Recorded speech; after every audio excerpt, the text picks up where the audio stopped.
UP.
Yo, thank you for the raid, Monkey. I appreciate it, dude. How are you doing today? Good morning, good morning, good morning. For Iron Man team stuff, remind me when I'm on the Iron Man account here in a few minutes, and I'll double check. The best way is to always ask when I'm on the Iron Man account live. It's tough because I wish, it's such a simple thing, right? I wish PokeMMO had a better team invite system. You have to both be online. You have to not be busy. It has to be like an online, unbusy, like you can only do it if you're both perfectly in the right spot perfectly. There's no like mail invites, you know? So it makes it a little awkward. We'll have to see. We're looking for. Dude, I'm going to be honest. It's tough. Great question. I'm going to try at some point. I'm pretty far from it, Simtex, but I'm going to try at some point to like map out an Iron Man progress guide. But it's just so fresh. It's so new. I don't think anybody knows. Nobody knows the perfect, you know, route. I think like getting Unova done early is good. I like getting Kanto done early for getting Magikarp catching access. Hoenn getting Hoenn done for Ditto catching is good, but then you need like a certain Ditto catcher. Like it's tough. There's not really a great like, oh, this is the you should do this.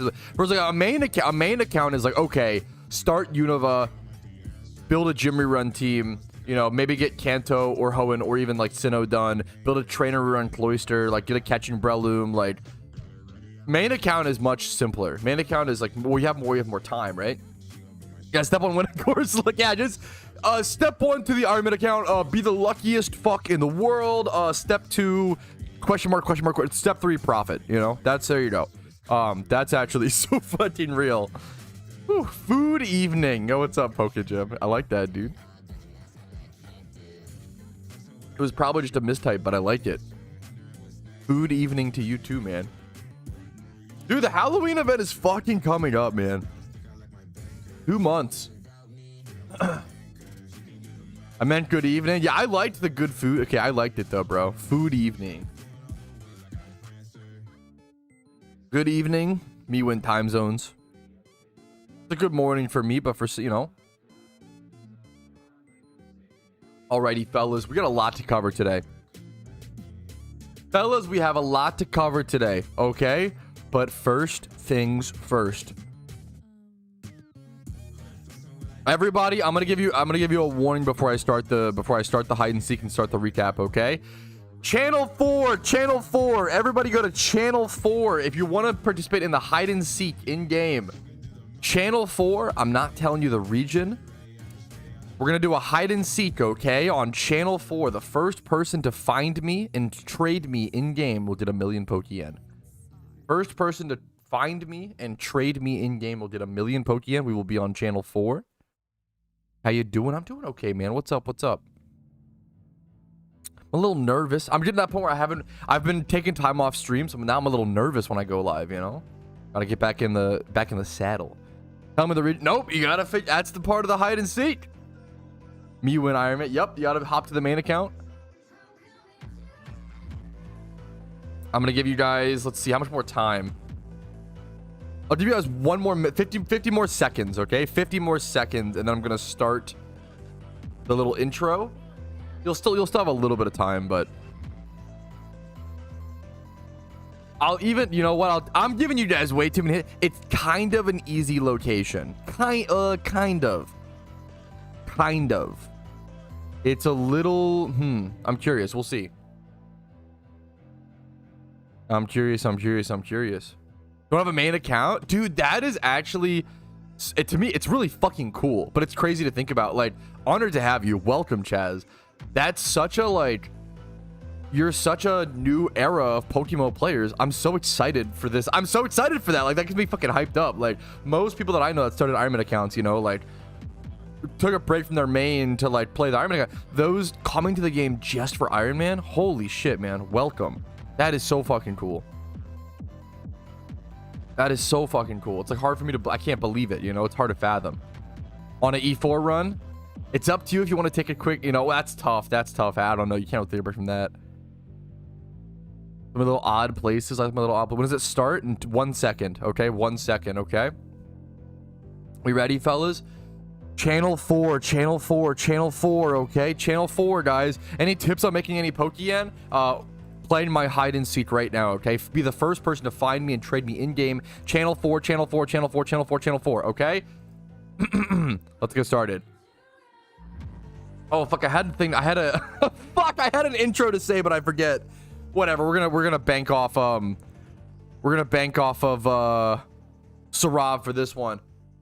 Alrighty, fellas, someone in chat says, I'm new to PokeMMO. Any tips on making money? You know what? You can find me in game and be the first person to trade me right now because we're doing a hide and seek. What's up, fellas? My name's Patrouski. Welcome back to their PokeMMO stream recap. I'm going to be on channel 4, okay? And the very first person to find me in game and trade me will win 1,000,000 Pokeyen. Are you ready to be revealed? My location, where I'm at? Let's go ahead and jump into it. First person to find me, boom. First person to find me 1,000,000. But which region? You got to find it yourself. That's the part of the hide and seek. I will give you the channel. Okay, channel 4. I'm on channel 4. I think this is kind of an easy one, but maybe most of these I feel like I wouldn't be able to get, you know. A lot of these I don't think I would be able to get. This one I think I could. I think I actually could get this one. It's really tough, but I don't know, but I think I would get this one. Ah! Dude, Fly Happy, I'm pretty sure he's won this many times. Kanto, cause of the rain. If you remember, if you like know what region it's raining in right now, that's insane. Fly Happy is really fucking talented at this game. Haven't won one? Wait, really? Maybe I just don't recognize your name all the time. Okay, I'm a bad streamer. That's congratulations, Fly Happy. There you go, dude. You're a million Pokeyen. Thanks for playing, everybody. That was whew. Other regions rains? No. Hoenn, it definitely rains. I think in most regions, Hoenn, it definitely rains. That was so fast. That was so fast, man. So for those who don't know where we're at, let me just zoom out and show you. I thought it was a cool spot. It's right by Cinnabar Island. I think I would have gotten this, my little boomer brain. I spent so much time here in 2013 PokeMMO. We were over at Cinnabar Island, fellas. Yeah. Anyways, thanks for playing the hide and seek. Let's go ahead and jump into the actual stream recap. What's up, fellas? Good morning. Good morning. We have a lot of things to jump into and cover today. First things first, I got to cover my own business, okay? The Factor sponsorship is refreshed. It is so back, and we are having a full-on Streamathon, okay? This is like the first like really big serious Streamathon I've done in a few months. I did a lot early in the year. If you want to participate, add to, hang out, do the Streamathon at the end of the month in September. It'll either be late September or early October. Every single Factor sub, link in the description, first link down below, supports the stream. It's the best way to support me, and you get awesome food. It's a win-win-win, and you add an hour to the Streamathon. At 5 Factor subs, I will commit to a horror game stream. I'll play a horror game for at least 1 hour, probably during the Streamathon. Last time I did that, I almost pissed myself. We streamed for like 43 minutes back. I streamed a horror game for like 43 minutes back in 2023, and I had to call it because I was so scared on stream. I'm a baby with that stuff. So 5 Factor subs unlocks the horror game stream. 10 Factor subs unlocks the 10 million Pokeyen giveaway, and then 25 Factor subs, the one that will probably never happen, but the community's been asking for it for so long. At 25 Factor subs, I will bathe in beans. Specifically, hopefully Heinz beans. You know, if you know me and my British banter, I got the British flag back here because I banter with them and I meme on them so much. Got to show them some love too. It's got to be a a love, a compliment sandwich type thing. If you know my beef with beans on toast. But anyway, that's the Streamathon stuff that will happen late September or early October, and it's perfect because it should be Twitch's September right now, so it's also there's some stuff there, and maybe I'll try to get some Twitch sub stuff. We're workshopping it. We're workshopping it. Okay, we have some more we can do, but for now, those are the rules. What's our reward? It's bathe in beans, man. It's bathe in beans. People want to see me do it. Anyways, we're gonna jump into the browser. We've got some catch events to cover, most notably the Zangoose catch event. Zangoose catch event Wednesday the 3rd of September at 1 p.m. ET. I'll probably be doing this on stream. It's perfect timing for me. Route 114 Hoenn. You can catch Zangoose, Nuzleaf, Lombre, Combustion, Seedot, Lotad, or Seviper for -15. Big point bonuses in this. Massive point bonuses. Zangoose plus 15. Adamant plus 10. There's a lot of big point bonuses for this very, very wacky event. Shiny Zangoose level 50. Your choice of nature, 2 moves, 3 IVs. Shiny Zangoose, amazing shiny. Check it out. Zangoose catch event coming up. Next up, Let Him Paint. Smeargle catch events the 7th of September, Sunday at 1 p.m. ET once again. Sorry, excuse me. At Route 6 Kanto, you got Snubble, Golduck, Gyarados, Smeargle, Growlithe, Jigglypuff, Vulpix, Abra, Meowth, PokeMMO Wrap. Okay. First place prize, shiny Smeargle. Another really cool, like very versatile. Zangoose is a cool looking shiny, but doesn't really do a whole lot, unfortunately. Smeargle, the perfect utility shiny. How could anybody not want a shiny Smeargle? It's the perfect utility shiny. It's the perfect time to win free RP heading into event season. The Halloween event is officially 2 months away. I've been slowly telling people, hey, like it's 3 months, it's 3.5 months, 4 months away, 3 months away, 2.5. Now it's 2 months away. It's getting closer and closer and closer. So keep an eye out for free RP stuff. Now, I want to cover this. This is, don't think I'm being dramatic, I'll just say one of the coolest PokeMMO events I've ever seen. This is an unofficial event, okay? Very, very important. Unofficial event hosted by just a player, hosted by another member of the community, okay? Named Pokedex on the forums. This is really fucking cool to me. the Safari Showdown. The Safari Showdown is a weekly, so it happens every Friday, I believe. A weekly 2-part catching contest into a raw PvP tournament. Players will catch the strongest Pokemon they can find in the Safari Zone and then go head-to-head using the Pokemon they caught. The event location will rotate weekly, so look out every Friday for updates. This is so cool to me. Recurring unofficial events that also make things interesting, change the rules, flip the rules on their head. Maybe you want to catch specific Pokemon and like ignore the catch event to specifically hope for the PvP side, right? Maybe you want to try to go for both. Like, this is so interesting to me. So part 1 is you catch Pokemon, right? It's your typical catching contest. All Pokemon must be caught before limit, all must be kept unchanged, 1 mon submitted. Catch mons. People will still submit their highest IV or lowest IV mon as per normal and have a chance to win a prize there. But you also have phase 2, the PvP side, right? Players will use their strongest mons caught during phase 1 and battle it out in a tournament consisting of all raw caught Pokemon. This is an unpredictable, non-meta blast of a tournament that is worth experiencing. I can't wait for this. This is such a fucking cool tournament. First place gets a 7-day donor status and a golden tiger mask. Second place, a shiny charm and a random 5x31 Pokemon. Third place, a shiny charm. He's trying to get some prize support. He's doing a great job. Highest IV catch gets an Ocarina and a Richest Charm. Lowest IV catch, shiny charm and a Richest Charm. This is so cool to me. Weekly start Saturday. Oh, excuse me. Saturday, 5 p.m. I said Friday, so excuse me. Yeah, it's such a cool, unique event. Saturday, 5 p.m. UTC. Go ahead and do your time. I'll have to do my own time conversions for my own time zone. But Saturday, 5 p.m. UTC. Also, what a great idea to do it on a Saturday, like on the weekends. This is such an exciting catch event. And I wanted to show off this. This was really cool to me. Look at this. Winners of the first... He's only done this, I think he's only done this once. So he's heading into like the second week, I believe. Which is really, really cool. Winners of the first Safari Showdown. First place, Serena. Second place. This was really cool to me. Second place, Iron Zangoose. He also got the lowest IV catch. I thought that was really, really cool. And then third place, Knick-Knack, also got the highest IV catch. I thought it was cool to see like who was winning in the catch events or doing well there, but also I thought it was really cool to see second place have the lowest IV. Like, that's really interesting to me. This is a really, really cool event. This is an amazing communal project. Check it out. He's doing really cool stuff. Shout out to Pokedex. All right, next up. This was a really niche thing that I would have never thought of in PokeMMO.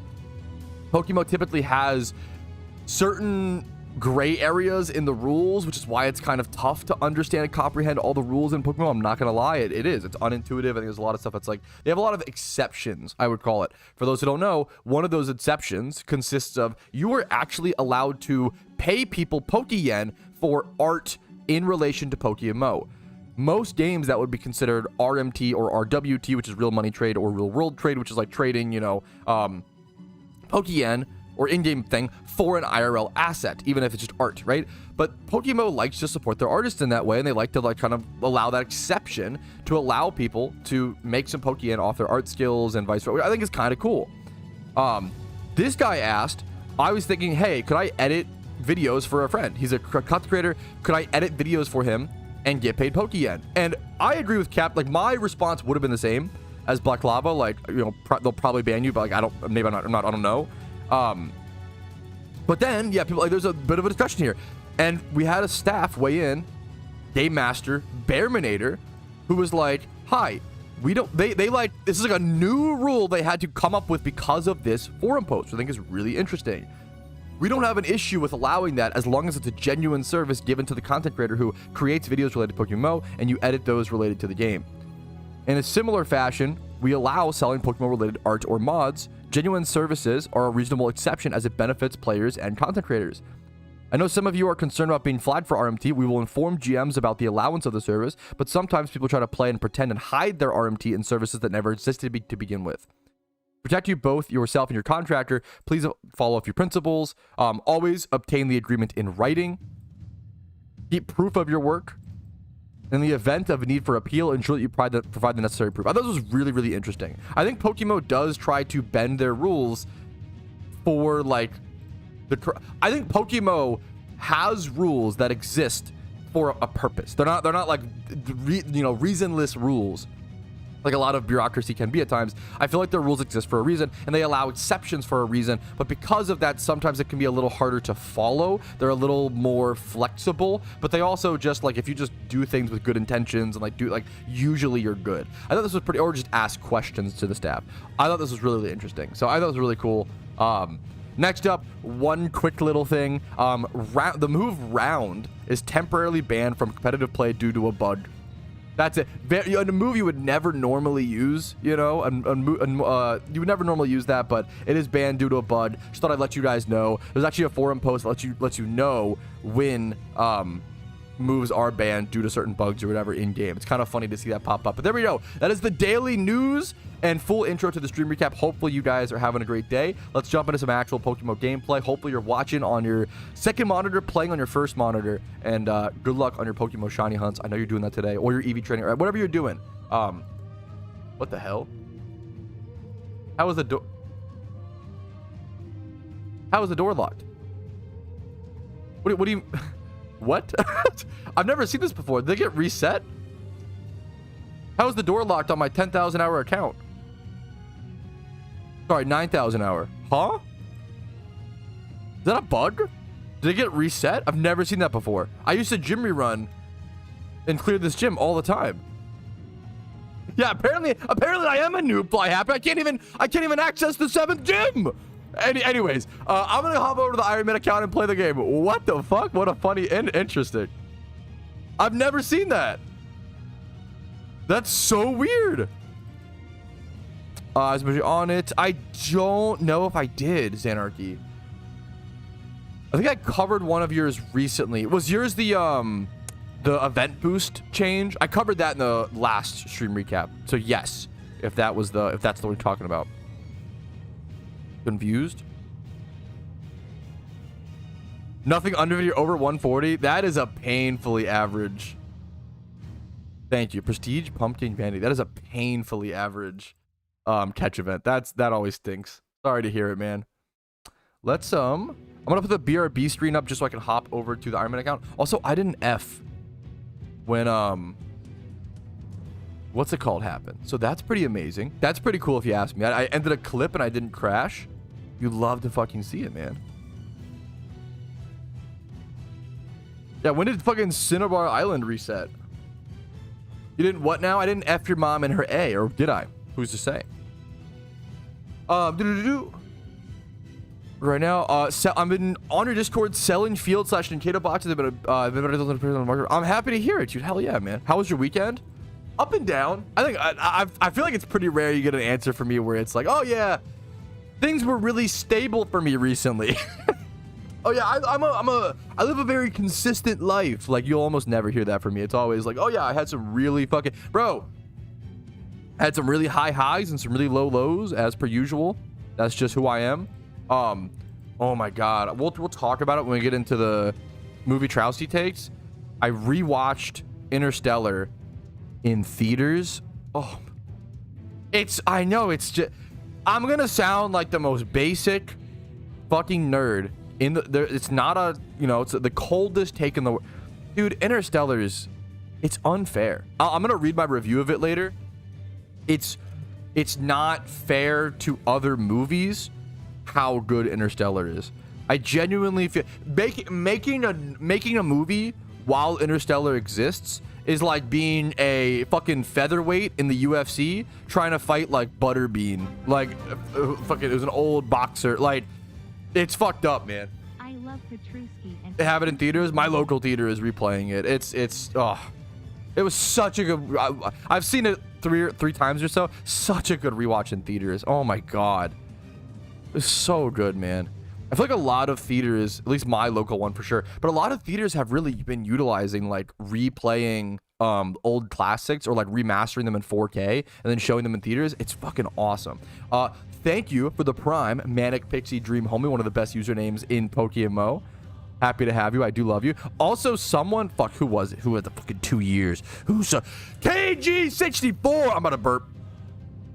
Excuse me. KG64, 2 years. That is 24 months. 24 months, bro. 2 years. Thank you for the Prime. Holy guacamole, man. Movie Patrouski pet. No, we'll do the movie Patrouski later.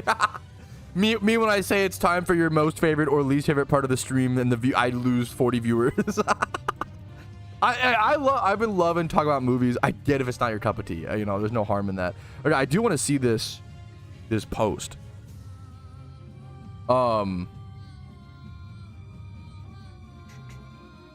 Rach eyes emoji'd this. I want to take a look-see at this. I have not seen this. Xanarchy. Loves a troll eyes reaction. Fuck, Rach is a fucking good memer. Like, I've not, like, Rach is just good vibes. Chicken Value 6. Speaking of the best names in PokeMMO, Chicken Value 69. Thank you for the prime, dude. I always say it is one of my favorite parts of the job to be like, oh my goodness, guys, I can pay my rent this month thanks to the generous people like Chicken Value 69. You are literally offering me the sustenance. You are handing out a loaf of bread while I'm fucking in the fucking District 12 of the Hunger Games. Like, oh, PETA, give me the burnt bread, bro. Thank you for the prime. Okay, I appreciate it. You 2 years. Time to throw my 4 months. Hey, we appreciate it, dude. Thank you for the fucking 4 months, dude. Thank you, man. Do your research. What's up, Bear? Dude, it's any shiny. Your first shiny is such a big deal as well, man. I'm happy you liked it, Jedstar. Priming all over. Okay, wait a minute. Let me see this. I would never. Bro, I love the Rach is fucking amazing. Okay, anyways. I can't believe I didn't realize for so long that Rach was just Rach Lucario from back in the day. Not that I knew that, but I knew the name back in the day, you know. What's up, Grumgub? Goblin. Dude, what is with the amazing names today? Everybody decided I'm going to whip out my best username for Patrouski today. Grumgub Goblin Smasher. Holy fuck. That name goes hard. Happy to have you. That name goes positively bonkers. Yeah, I did not know. Yeah, Rach Lucario was like a very famous name back in 2013. Okay. Thank you for the sub, Mr. Goblin Smasher. Alrighty. Dude, let me figure out. I was gonna show this. I think we show this post. First things first. That's the play. Calling Rach old? Okay, no. I was calling Rach wise. I was playing back then too, but I was also like a baby. Rach is just wise and a good memer. Adamant or mouse was more useful for raids? Definitely Adamant. Usually you go physical on Blaziken for sure. You can go mixed on Blaziken PvP for like surprise factor or like hidden power grass for like Quagsire or Swampert switches is usually the play. But like look at usually a physical attack is better. Would you like Park? Yep, for sure. What's up, dude? What's up, Stithra? I was talking as well. Yeah, to be fair, maybe I'm underselling. There's way more physical attackers in raids than special. So like maybe you want to go if you're facing one of those raids where you want to like it's nice to have both. Yeah, it's nice to have both. I'd probably go physical first, but different builds are always nice. You're not wrong. But like the problem is the you know, people like you, Xanarchy, got 100 raid Pokemon in your PC. If I'm offering to the average player, I'd probably go physical Blaziken first, and that's, you know, the stream, the strat. Let me see. Yeah, Iron Man team is full. Sorry, fellas. Thanks for checking that, Grinchler. What do you do with not having Moltres? Oh, you could get away with not having a lot of mons for sure. You don't like need. There's very few mons you need. You kind of do need the utility mons, but even then you could like have someone else in your team set up with that. So it depends. Okay, let me show the. Are any of these gonna level immediately or evolve immediately? Working on a little bit of Pokedex entries, man. My Pokedex is coming along, dude.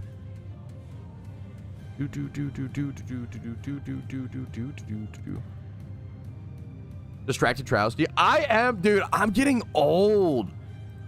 Rage isn't old. I'm getting old, bro. I'm distracted Patrouski. It's gotten way harder all of a sudden to like actually do things at all on stream. Like, dude, to function as a human. Mist! How? Mist has been here for 30 months? What the disgusting fuck? What the? Holy shit, bro. 30 months missed? How is that possible? That's insane. Still that you're not old? I'm turning, I'm 27 right now, right?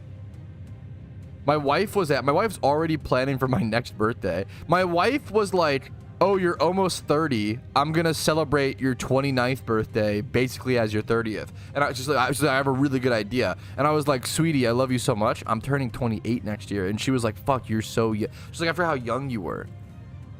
My wife, the cougar, bro, literally cradle robbed me. Anyways, you're older than me, Unk. See, true, man. I'm Unk. I'm Unk status, bro. That's the fucked up thing. Just a baby is all relevant, bro. I'll be playing PokeMMO and I'm just a baby. And then I'll go play Overwatch and I'm Unk status, you know? I'll go play Overwatch and they'll be like, bro, you are old enough to drink? What are you doing playing this game? Like, what? If I can, you know? You actually have a Roth IRA? Why are you fucking hitting blades on Genji, bro? What are you doing? Okay, anyways. Let me, okay. Doo-dee-doo-dee-doo. All right, I have not read this, so we're just going into this blind. Ah, thank you for the $5 super chat. Thank you so much.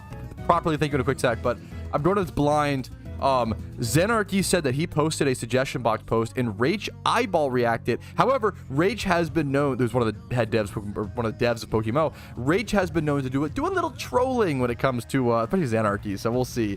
Idea, prestige pumpkin vanity. I love the idea of exclusive vanity, but thought, what if instead of Pumpkin just dropped a one-time exclusive event every year. So if you don't know, every single Halloween event, the Pumpkin drops one untradeable vanity, right? What if we got an evolving vanity that levels up the more times you beat him on hard mode? Illustrating the concept, Pumpkin's Cursed Lantern. You beat him once, you get the base version. If you keep grinding harder, keep grinding the hard mode wins, the lantern slowly gets crazier and spookier. I mean, I love the idea, like little bats or like flies flying around it. That is really fucking cool. It feels like it's absorbing the power of like the boss phase by phase. The way it's explained, one win, a simple wooden staff with a tiny dim pumpkin lantern tied at the top. Weak orange glow. Weak orange glow. 10 wins, haunted branch. The staff darkens, bark turning blackened with green etchings. I love that. Oh my god, Zenarchy puts so much effort into like these descriptions. The pumpkin head glows eerie green. Faint smoke leaks out. The spectral vines curl around it, inspiring the entangling vines mechanic. 25 wins. Staff of the Lost Souls.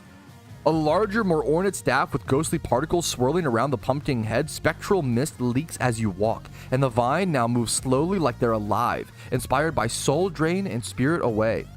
50 wins is the Pumpkin Staff. The staff becomes jagged and more complex, a huge sinister jack-o'-lantern top with glowing purple flame, wrapped in rattling chains, dark aura pulses with each idle animation. And then 100 wins, the final evolution, a massive cursed mage staff topped with an infernal crown shaped flame bursting from the pumpkin head, trails ghostly embers as you move, vines writhe along its length, and the aura radiates like a ghastly vision. Do we even need to explain why this is cool? That those descriptions were like some of the best visualizations I've ever read on the PokeMMO forums, genuinely. But yeah, the funny thing is, Rach eyeballed this. Can you see that here? Let me see. Rach eyeball reacted this, which is one of the, one of the devs is like, hey, that to me, it could mean one of two things. It could mean, or three things. They either like the idea, number one, they either are already working on the idea, number two, or number three, they're just fucking trolling. It could be any of those three, okay? So take that with what you will. I thought it was a really interesting post and wanted to show it off to you guys if it had something to pertain to the upcoming Halloween event or event season in PokeMMO. There we go. That was pretty fucking sick, dude. That was pretty fucking sick, man. That was pretty beautiful, man. Pretty beautiful. How about them Ravens? I'm excited, dude. It's upcoming. Their first game is what, September 7th? I'm trying to tell my wife, like, I don't want any, I love you so much. I don't want anything scheduled this weekend. I want this, or not this whole weekend, but like, is it Sunday they play? Ravens schedule, is it the 7th? Sunday, yeah, Sunday 8 p.m. Holy shit, they play late. Yeah, it should be fine. I can't imagine 8 p.m. Sunday. Can I kick an inactive? Yeah, you could. If you want to invite the other person, I'll really appreciate it. Look better than last year, so I'm kind of excited. Yeah, good luck to you, man. Got a dog emote, Pog. Okay, Pog.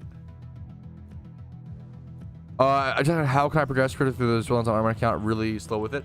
Try to prepare. Like, if it's your first storyline account, there's not a whole lot you can do. Just try to push through it, battle every trainer, you know, use stealth rocks, typical things like that. I have other like storyline guides or like storyline guides on my channel, tips and tricks on my channel, things like that. Best Pokemon to beat PokeMMO. There's a few other things. Now, if you're looking for I would like get Gyarados. What I did was like I prepped a bunch of Gyarados. I prepped a bunch of Gyarados and I used those to blast through the storyline, and it helped a ton. Also, getting like a choice band. Ooh, getting a choice band can be so good. Will new vanities drop during the event? All new vanities will drop during the event season. What's up, Bocce? Okay, I do got to start some Iron Man progress here in a quick sec. Talk to the Pokemon contest. I don't have any sort of extra communication with the devs. You guys can also reach out to the devs on the Discord and ask them to make forum posts. I don't have like secret powers with the devs or a secret line of communication.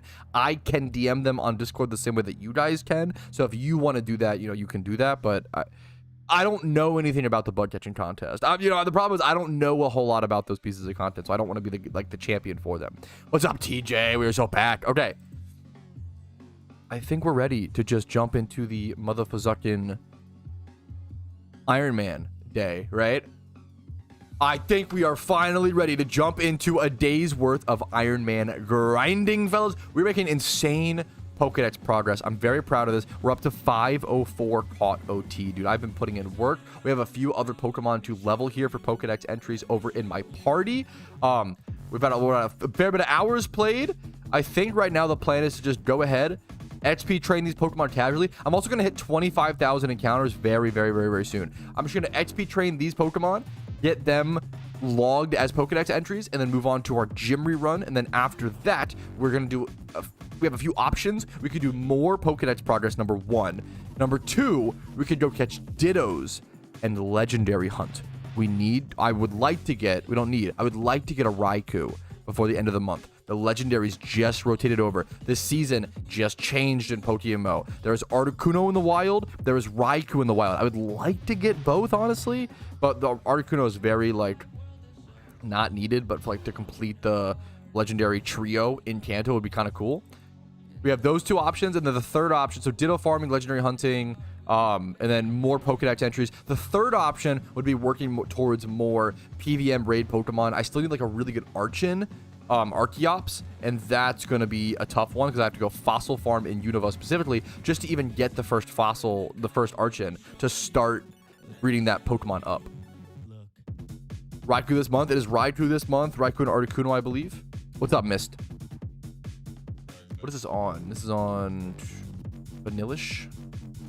Pumpkin Team Prep. I have easy mode done, not hard mode. I need to go back and learn the hard mode strat. And I feel like getting, what's it called? Cool Trousty. What the fuck is up, Jay? I feel like doing hard mode is gonna be really important on the Iron. Because that's from the Archeon. Yes, we'll get to that when we get to that. Yes, that is correct. Probably.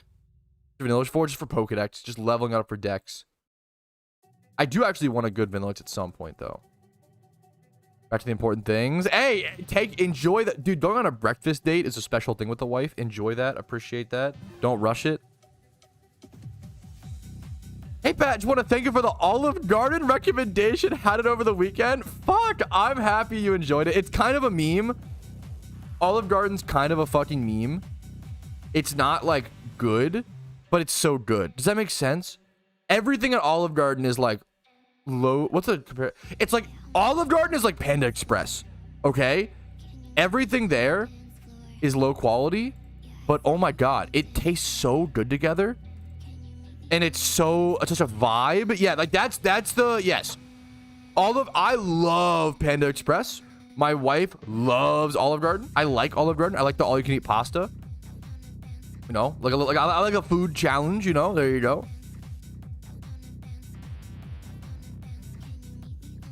How to prepare stuff for the events. I just put out a guide. I will link you the guide. How to prepare. If you just Google how to prepare for event season PokeMMO 2025. No need to be too harsh in chat. You know, no need to be mean, you know, a little rough, but I get it, you know. This guide just came out. This is the how to prepare for event season in PokeMMO 2025. For this month as well. I kind of want to. Yeah, don't go to Olive Garden expecting high quality Italian food. Yeah, exactly. Don't go to McDonald's expecting fucking dry aged burgers, you know, like that, you know. Exactly, you know. It's real as shit. Unbelievably real.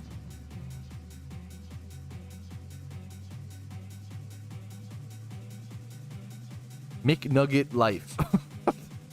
From Chicken Value 60. That sentence hits even harder, man. I appreciate you.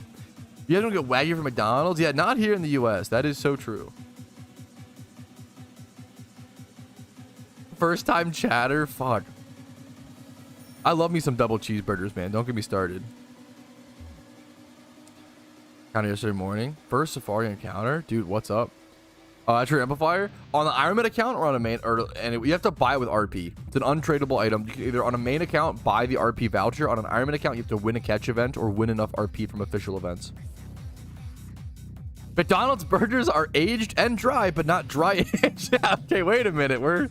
You're kind of spitting, bro. Wait a minute. I kind of, you know, they're still good. Fucked up. They're still. I love when a fucked up thing is good. You know, that's kind of my whole MO. Are you telling me this thing is low quality and decrepit and gross, but it's tasty? Sign me up, man. Holy, sign me the fuck up. Like a year? Sorry about that, are you? Sorry. Dude, okay, if you haven't had a burger in a year, you're asking for it. You got, dude. That's I gotta eat a burger. I probably eat a burger. This is the most American sentence. Oh my God. I probably eat a burger a week. Like, at least one burger a week. Cheeseburgers are fucking amazing, man. Oh my goodness.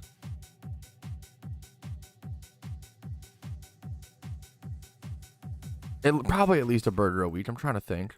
Maybe once every, you know, maybe at least once every 2 weeks. I don't know, dude. Something like that. Probably at least one a week. I'm gonna be, you know, whether it's at a restaurant or a McDonald's or I'm making them at home, you know. Articuno is the lowest priority legend out of all of the roaming legends. Articuno is the lowest priority one. Raikou is up there because it can be a good raid mon, but I still need to roll that nature, and I've already gotten too lucky on the 2 natures. What else? So like Articuno is on my radar mostly as a completion thing. That's kind of where I'm at. With RP, I need to explore more vanity options. I don't know yet. Well, actually, so okay, this is a great question. I need to like make a list. My raid, Samurai, physical, or mixed. I'm not going to be able to give you the best answer. I don't have a whole lot of experience with using Samurai, but I would go physical. I think you go physical. I think you go like, because you want the like sacred sword egg move. The most time hunting, yes. Do you remember why? So the reason I spent so much time going for Articuno was to get elemental orbs. I spent so much time going for Articuno to get elemental orbs just to level up my Zapdos. I didn't actually care, or my Moltres. I didn't actually care about the Articuno itself, right? The Articuno is the least usable legendary in all of PokeMMO, I think. It's like the worst one.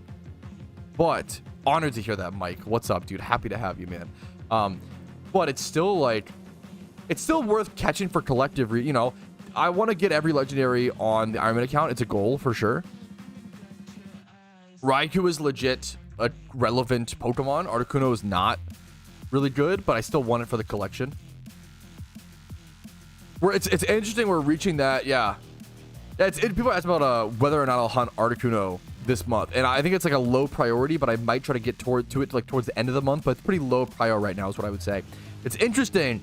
We're not quite there yet. We still have a lot of raid Pokemon to prepare, like we still have a lot of things to do, don't get me wrong, but I think I am starting to switch my mentality a little bit on the Ironman account. We're getting into a collective mode. We're like, we've done all the basic prep, or not all of it, but a lot of it. We've done like, you know, we have catching Breloom, catching Smeargle. We have our utility Pikachu. We have our Dragonite. We have a PvP team. We're working on multiple PvP teams now. We have most raid Pokemon. Like it's like, you know, we're almost at a point where we can start like doing things for fun, leisurely, right? We can start shiny hunting for fun. We could start going for Articuno just for the collection piece. Like, I think that's where MMOs really shine, is once you start doing those luxurious activities, those like, you don't have leisurely activities, but you have to be able to set your own goals for sure and like work towards those. We are now over 25,000 encounters on the official encounter counter, which is cool to see. We're technically like 34,000 total drives is our last shiny, but I've been really lucky so far on the account. Don't be surprised if you see this number get to like 50, 60, even higher, you know, in terms of encounters. So we'll see. I'm honestly would love to go for like driest Iron Man would be a cool title to hold. I'd be so down, dude. I'm actually on the Iron Man account, 716. It's creeping up, dude. Yeah, it's the new official in-game encounter counter. How's Batsy's day? Just woke up, showered, spent about an hour prepping for stream, like researching forum posts, checking things, looking for content, stuff like that. Turning this on, getting the background prepped, yada yada yada, and now we're here. So just wake up, prep for stream. Just got a tree down. Okay, you're out there living life. I'm fucking inside killing virtual monsters. That's fucking dope, dude. I want to cut a tree down. What the hell? Don't spur my inner fucking lumberjack urges, bro. Yes, you do, Flammo.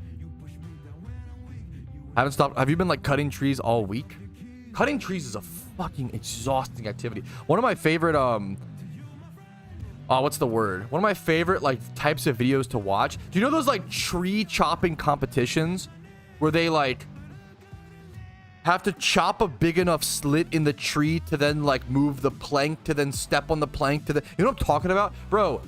And then you just see these like really strong guys get really tired and sluggish pretty quickly. It's, if you want to fucking be exhausted in like 30 seconds, swing at a tree as fast as you can with an axe for like 30 seconds. You will pass out. It's so exhausting. Holy shit. It's so tiring. I haven't seen working in the basement. Before, can I turn them on after I close? Turn on after I close. Yeah, you can like turn it on and off. Yeah. So like you see like mine has like an X button. If you have the X button, you can click it and like get it off. It's still counting. It's just off your screen. And then you go ahead and like click your Pokedex and go encounter tracker, and then boom, it's back. There you go. Oh, I'm sorry to hear that, McD. That is a fucking tough one, dude. I'm really sorry to hear that. That is a painful. I love Shiny Golett. I almost lost mine to a similar thing. I'm really sorry to hear that, man. Good luck to you on getting it back. Or the Malsa Sledgehammer is tiring. I can't imagine, dude. Swinging around. I don't think I've ever. I've chopped wood. I don't think I've ever swung around a fucking sledgehammer for any reason. I don't think I've ever done any work like that. Can't imagine. Sounds brutal. Thank you, absolutely, dude. I mean, I wonder how it works with the if each game, if it'll nerf it. Yeah, I don't know. I have no idea if Mew would be too broken. I just don't know. I don't want to talk out of my depth, you know. I'm a keyboard and mouse type guy, but I know a lot of people love controller. I think controller is really comfy. I've used controller in the past for Leppa shunting. Leppa shunting on controller. Oh my god, it's so comfy because you just sit there and you literally press one button. So when you're Leppa shunting, you're literally just pressing Sweet Scent over and like that. Oh, it's so good. For the main account, no plans right now. Just sitting there. Use it for investments. Probably use it to make investments. I guess I have kind of a small plan for this. Someone said, Pat, what's the plans for the main account? To be honest, like not a whole lot of plans, but the main thing is just making investments on it. Letting it sit there. And then trying to make Pokeyen passively on it is the main thing. And then using that Pokeyen for giveaways like the Streamathon, you know, coming up, things like that, right? Using it for giveaways, using it for content, using it for guides. I still need the main account for guides. That's like amazingly so, right? So yeah, I still need the account, obviously, and it's not going anywhere, but it'll be, it's just, I'm spending more time on the Ironman and enjoying the Ironman account, you know? Why spend time on, you know, just play the thing you enjoy. Don't stress about it, right? That's really that simple. On the Ironman account, it's never been that bad. Like, I've been in queue a lot in the past in PokeMMO. I've never seen a queue longer than 45 minutes. Maybe I could be like, oh, that's so bad. I don't know, man. I played World of Warcraft Classic day 1 and sat in like fucking 12-hour queues. Any queue that PokeMMO can throw at me is going to be a cakewalk. I have your mid account. Number 1, no, that would be account sharing, which would be illegal. Number 2, if your mom sucks my dick 50,000 times, maybe we can talk about it, okay? But that's a lot of days, man. 3 a day. Let's do the math. How many days would your mom suck my dick for you to get my main account? Just free on Tuesdays? It's got to be an everyday thing, man. 50,000 times. Let's say we're doing it 3 times a day. That's still 16,666 days divided by 365. We're doing your mom sucking me off math. That is 45 years of your mom sucking me. Oh, hey, sweetie. My wife just walked in. That's 45 years of your mom sucking me 3 times a day. Maybe then we could talk, but even then that would be against the rules. So legally, no, I would never give you my main account. There you go. Tuesdays, take it or leave it. Fucking leave it. What are you talking? Bro's like, hey, I'll give you a penny for your main account. Take it or leave it. And it's like, what the fuck? What does mom do though? No, she's a sweet lady. Nothing. She's having fun, hopefully. That's just my new meme is, well, no, it's not really a new meme. It's kind of an old meme. But if someone asks like kind of a silly question, whether they're rage baiting, trolling, or, you know, whatever, I'm just going to fuck their mom. I think that's a fair, you know, if someone's going to like leave a troll response, I'm sorry. It's not even like I don't want to sometimes, but it's what must be done. I think it's the perfect diffusal technique. I could get rage baited and get mad, or I could fuck their mom and chill out, you know?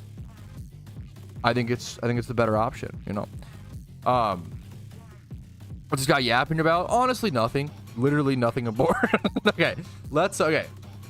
Right, we do have an evolution to actually manually trigger really quick. I need to Thunderstone. I always forget.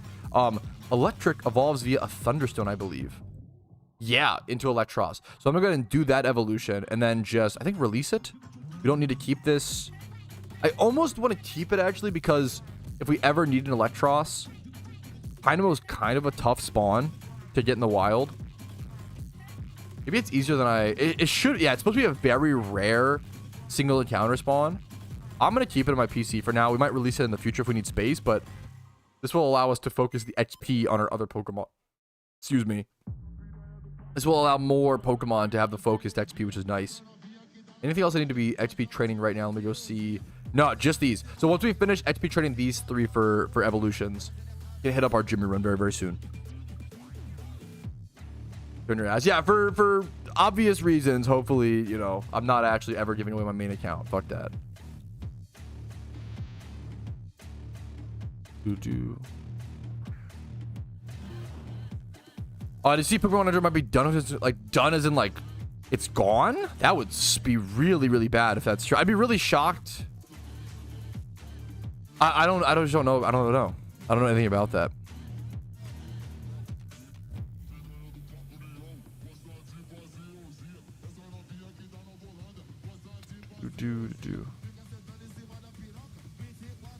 Is that hi and you're effing your my mom? Hopefully that's not happening. Hello, man. How you doing today? What's up, Chelsea? How you doing?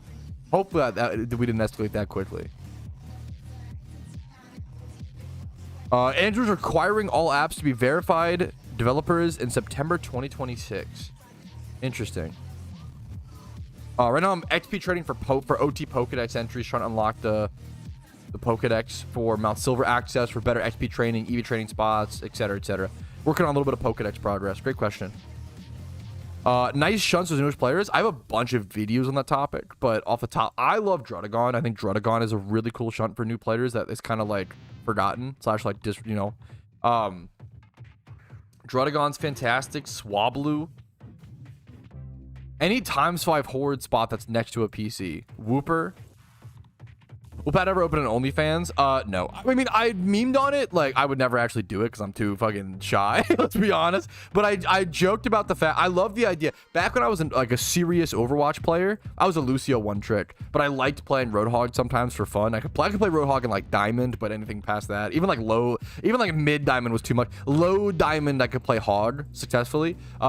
I always joked about like, what if I just like committed to Roadhog and like became the best Roadhog in the world, and then I could create an OnlyFans called Best Hog in the World, and it would be like Roadhog clips with my dick or something like that. I don't know, dude. I was like 22 and I was like, okay, how can I do something really fucking sick here, bro? And that was my idea. 22-year-old ideas, bro. The most genius idea a 22-year-old has ever come up with. Move over, Bill Gates. Perfect place our pet stream. No, dude, breakfast pizza. Oh my god, breakfast pizza is so good, man. It's so crazy. Most raid Pokemon level 80 is plenty. I don't know if any. Actually, Xanarchy might know. Xanarchy will know. Does Darkrai require level 100? Like certain really high level raids might require level 100. You're actually thick. I'm a big fella. I'm right now I'm 6'4". I'm heavier than I would like to be, okay? So be easy on me. I'm 6'4", 290, okay? I'm a big fella right now, and it's not enough muscle to warrant it, okay? I'd like to get down to like, I'm even down to be big. I've always been a big guy. I'm down to be like 240, even 260 at the max if I have enough muscle to like make that worth it, you know? But right now, it's mostly fucking chunk boys, I'll be honest. Crippers under, dude, I love, what's it called? Oh my, I love fucking, oh goodness. I love breakfast pizza. My wife loves it. Breakfast pizza, unironically, like a big, like nostalgic food for me and my wife. I remember I told my wife, like, I think it's a good, I like that build, Jay. There, yeah. These could probably get released. All right, we're done my Galvantula and my Vanillix now. These could probably get released. I do want a good Vanillix in the future, but that one had like no real stats. I don't think it's worth keeping. I just fucked up. Oh, I think I needed the Vanillite for Vanillite. Yeah, I did. That's okay. We can catch a It's okay. It's very common. We can catch a Vanillite pretty easily in the wild. That's fine. I thought you were like 5'8". A lot of people think I'm short because of my camera angle, because I'm like down or whatever. Yeah, I'm not short. I'm not like, I'm tall, but I'm not tall is what I always say. I was tall enough where people would like, oh, do you want to play basketball? You know, I played a lot of basketball growing up, but I wasn't like tall where they were like, holy shit, like watch out for this guy. Like, no, it was like, you know, I could play center and get rebounds and like be okay. Cause you got a big head. I don't know. This guy's name is Bitter Pickle. What a banger. True. Also, I could be wrong. Yeah, Pat's actually 9 feet tall, 640. True. I can confirm. There's a few people in chat. I've met, well, I don't know if they're in chat right now, but I've met people from my Twitch chat IRL.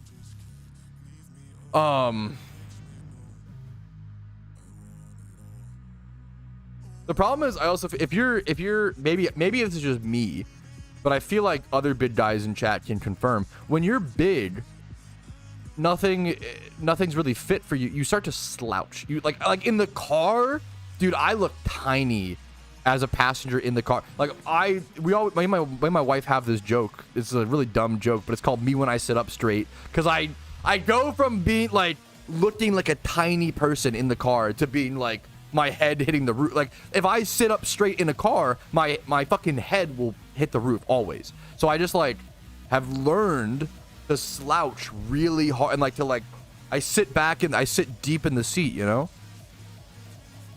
Same with like at a movie theater, like I hard slouch, you know? That's all you are, bro. The problem is, no, not because I'm fucking insecure, bro. I got my man boobies out, bro. I got my fucking my grippers out, no socks on, just raw dogging it. I've stood up in the past. It's not a big deal. The problem is I don't need to verify my... I don't care, bro. Not wearing pants? Don't tell them, dude. You're not wearing pants, are you? Has any streamer ever worn pants? Let's be honest. Shaq in the smart card. Like, I'm not as big. Like, Shaq is huge. I'm not, you know. And even, like, being... I always say, I'm 6'4". People think that's big. Wait until you meet someone who's, like... Even, like, the difference between 6'6" and 6'4" is crazy. Like, 6'6". Once you're 6'6", you're big, you know? Your moves. I got it, man. It's rough. I hate it. Once you're fucking 6'6", once you're 6'8", 6'10", goodness gracious. I'll be walking. I've seen like a guy. There's a guy in downtown where I live who I've seen a few times who's 6'10". I think. I don't know, but I see him and I'm like, that guy looks 6'10". That guy's fucking huge. It is just to be exact, but like the feeling is, yeah, like people. That's why, like, I don't know. I'm 6'4", which is tall, but it's not like I'm almost never the tallest person in the room. There's almost always someone who's taller, right? I think that's a good relevance of like if you're tall, you know. Yeah, 6'8" is fucking huge. Yeah. Once you're like 6'6", once you're over 6'5", 6'5" is big. Once you're over 6'6", it's like, holy fuck. Like, 6'6" is where things start to get pretty crazy. Dude, hell yeah, Chelsea. Yes, he's the, yeah. I've been trying to watch as much of his stuff as possible. He's fucking awesome, dude. He seems so chill. Fucking hate when I'm in a room with someone taller than me. That's so funny. 67? 6'7". I don't even know the fucking... is anybody in my chat young enough? I don't even fucking know the... 6'7". I don't even get it, bro. I'm just virtue signaling. I don't actually know the meme. I'm just lying to myself to pretend that I'm young. Does anybody know what I'm talking... I must sound like a fucking crazy person if you have no idea what I'm talking about. It's just the new Zoomer meme of so 6'7". I don't know what the fuck it means. I have no idea. I have no idea what it's just. I don't know. I literally don't know. I couldn't tell you. I'm just pretending. I'm just pretending that I'm still young. I'm like the Steve Buscemi with the skateboard. Hello, my fellow kids. Boomer streamer. Dude, it's really getting really bad. It's getting really serious. I'm getting really old. It's getting like from like 24 to 26, it was like, haha, I'm old, guys, right? And now I'm like 27 and I'm like, haha, I'm old, guys. And I feel like I'm gonna get to like 29 and be like, haha, I'm old, guys. Like, dude, it's gonna get less funny every year, man. every year it's getting a little less funny where you're like, oh shit, settle down, Unk. See, it's I don't mind. Unk is a fantastic slang. Unk is so good. Unironically, Unk might be one of my favorite slangs since like, I don't want to say dude. That's dramatic. Because dude is by far the best slang ever made. We forget that dude was once a new word introduced as slang. Dude has been so timeless. Dude has stuck around so much. Like, dude is it's perfect. Dude is the best slang ever invented. Whoever started that. Yeah, dude is so obviously all-time rank 1. Yeah, but it's sucker. It's not even considered slang anymore, man. That's crazy.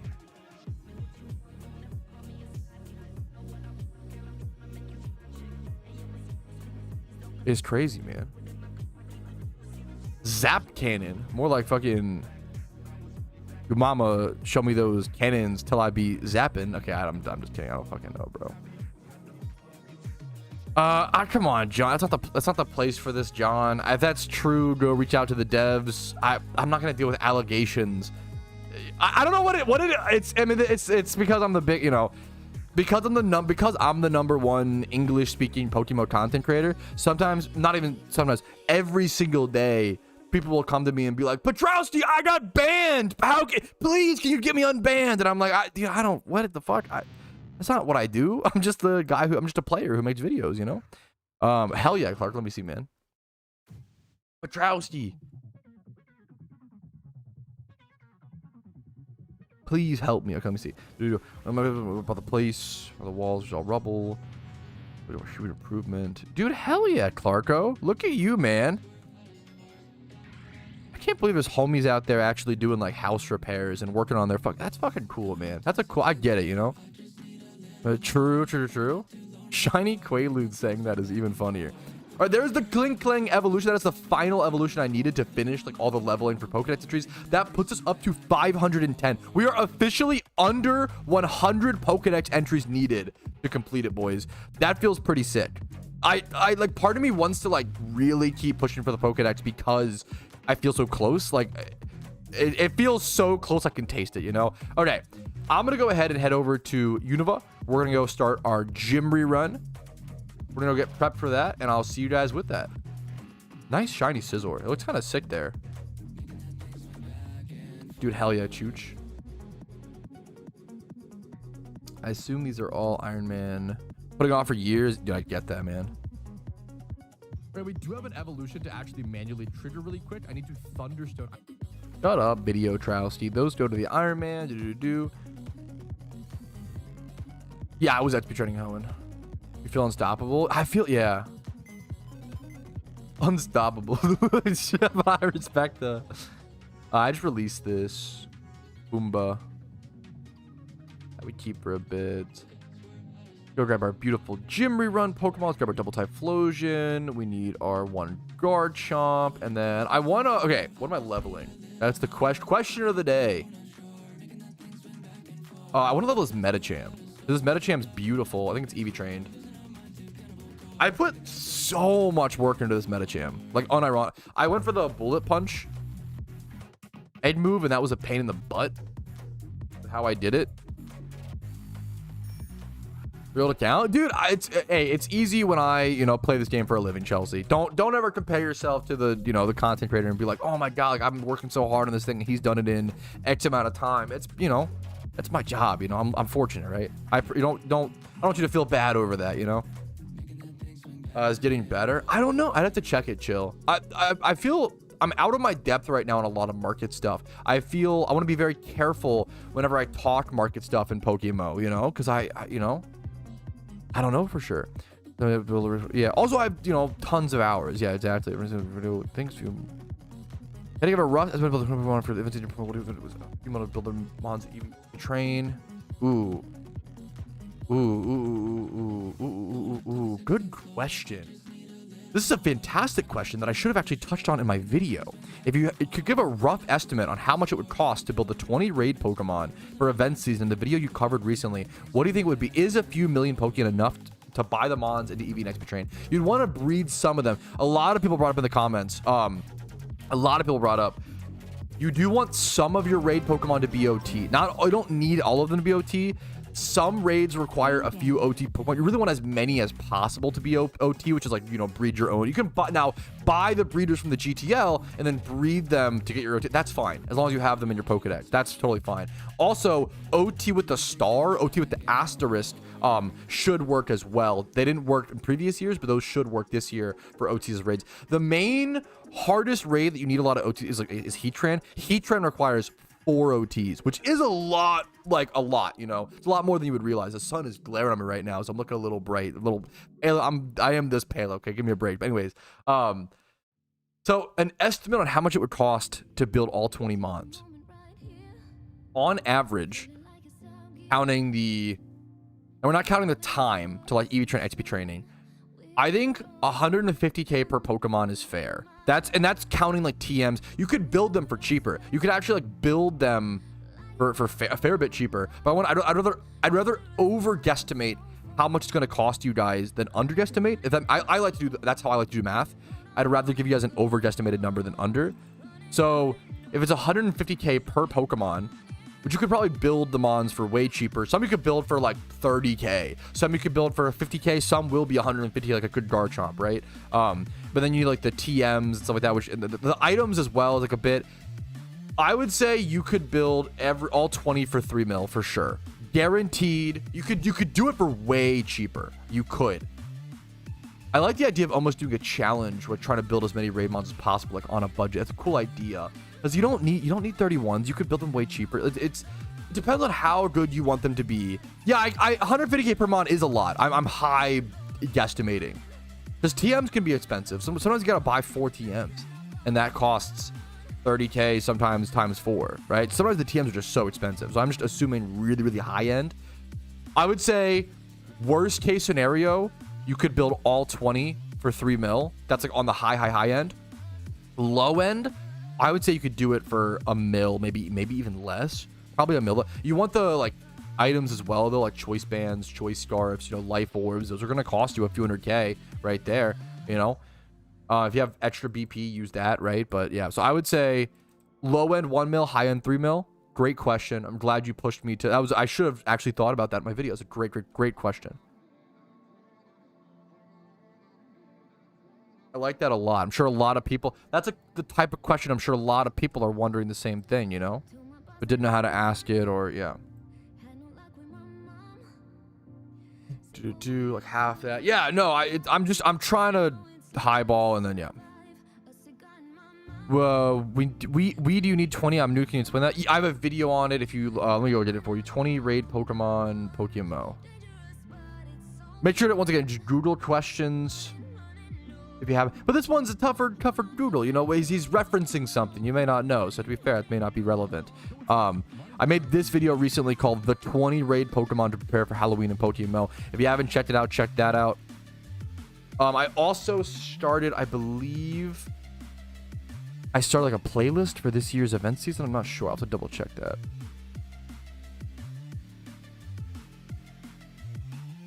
All right, let me start my gym rerun.